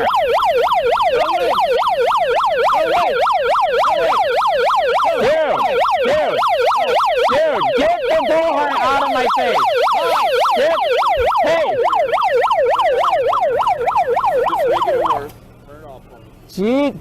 He damaged my hearing doing that. Shut up. He damaged my hearing. Now I can't. Really? I can't say he just damaged my hearing. I've been watching you. You're out here causing this problem. This is legally protesting. You should be ashamed of yourself for being un-American. Come on. Where's your car at, Andrew? Dude, I am Where's your car at? Don't fucking touch my Where's son. your car at? Dude. Go to your car. Go to your car. I am legally protesting. You don't want that in front of little kids. I am legally protesting. Let's go. Dude, you're violating my civil rights? Take it up with the court. Did you hear him say this? Go ahead. Did you hear? Dude, get the fuck out of my space, man. Where's your car? Get the fuck out of my space. Get away from the kids. I can fucking live. Let's go. Let's go. Dude. Go to your car. Wherever your car is. Hey, Anthony, can you get the supervisor? Go to your car. Get the supervisor. He's touching my shit. Go to your car. He's touching my shit. You're not going to harass these kids. This is not harassing. This is You're stopping traffic. I am not stopping traffic. Bullshit. Go. I am legally protesting. Then protest away from the school. I can quit fucking touching my shit, man. Let's go. I gotta shoe. I gotta shoe. Get your shoes. Get your shoes. Come on. Let's go. Let's go. Let's go. And you're telling me to leave why? I'm telling you because you're causing a disturbance. I am not. You're stopping traffic. I did not. I'm not here for no reason. I did not. Watch the pole. Watch the pole, Andrew. I did not. Andrew, don't call me cop. It's Detective Delgado. You got it on your camera. Let's go. Come on. Quit fucking touching me. Get away from here. Fuck you. I don't care. Whatever. You think that's going to hurt me? Watch the poles. Let's go. Let's go. You're not going to be over here terrorizing these kids.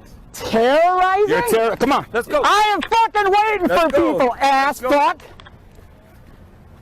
You're not going to terrorize these kids. You protest all you want over here, but you're not going to be in front of that school. Seriously? You heard me? You got me on camera? What, you think I'm worried about that dog on camera?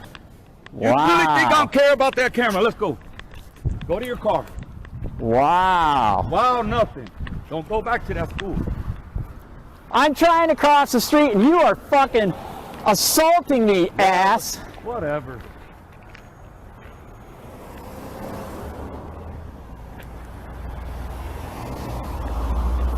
Hold on.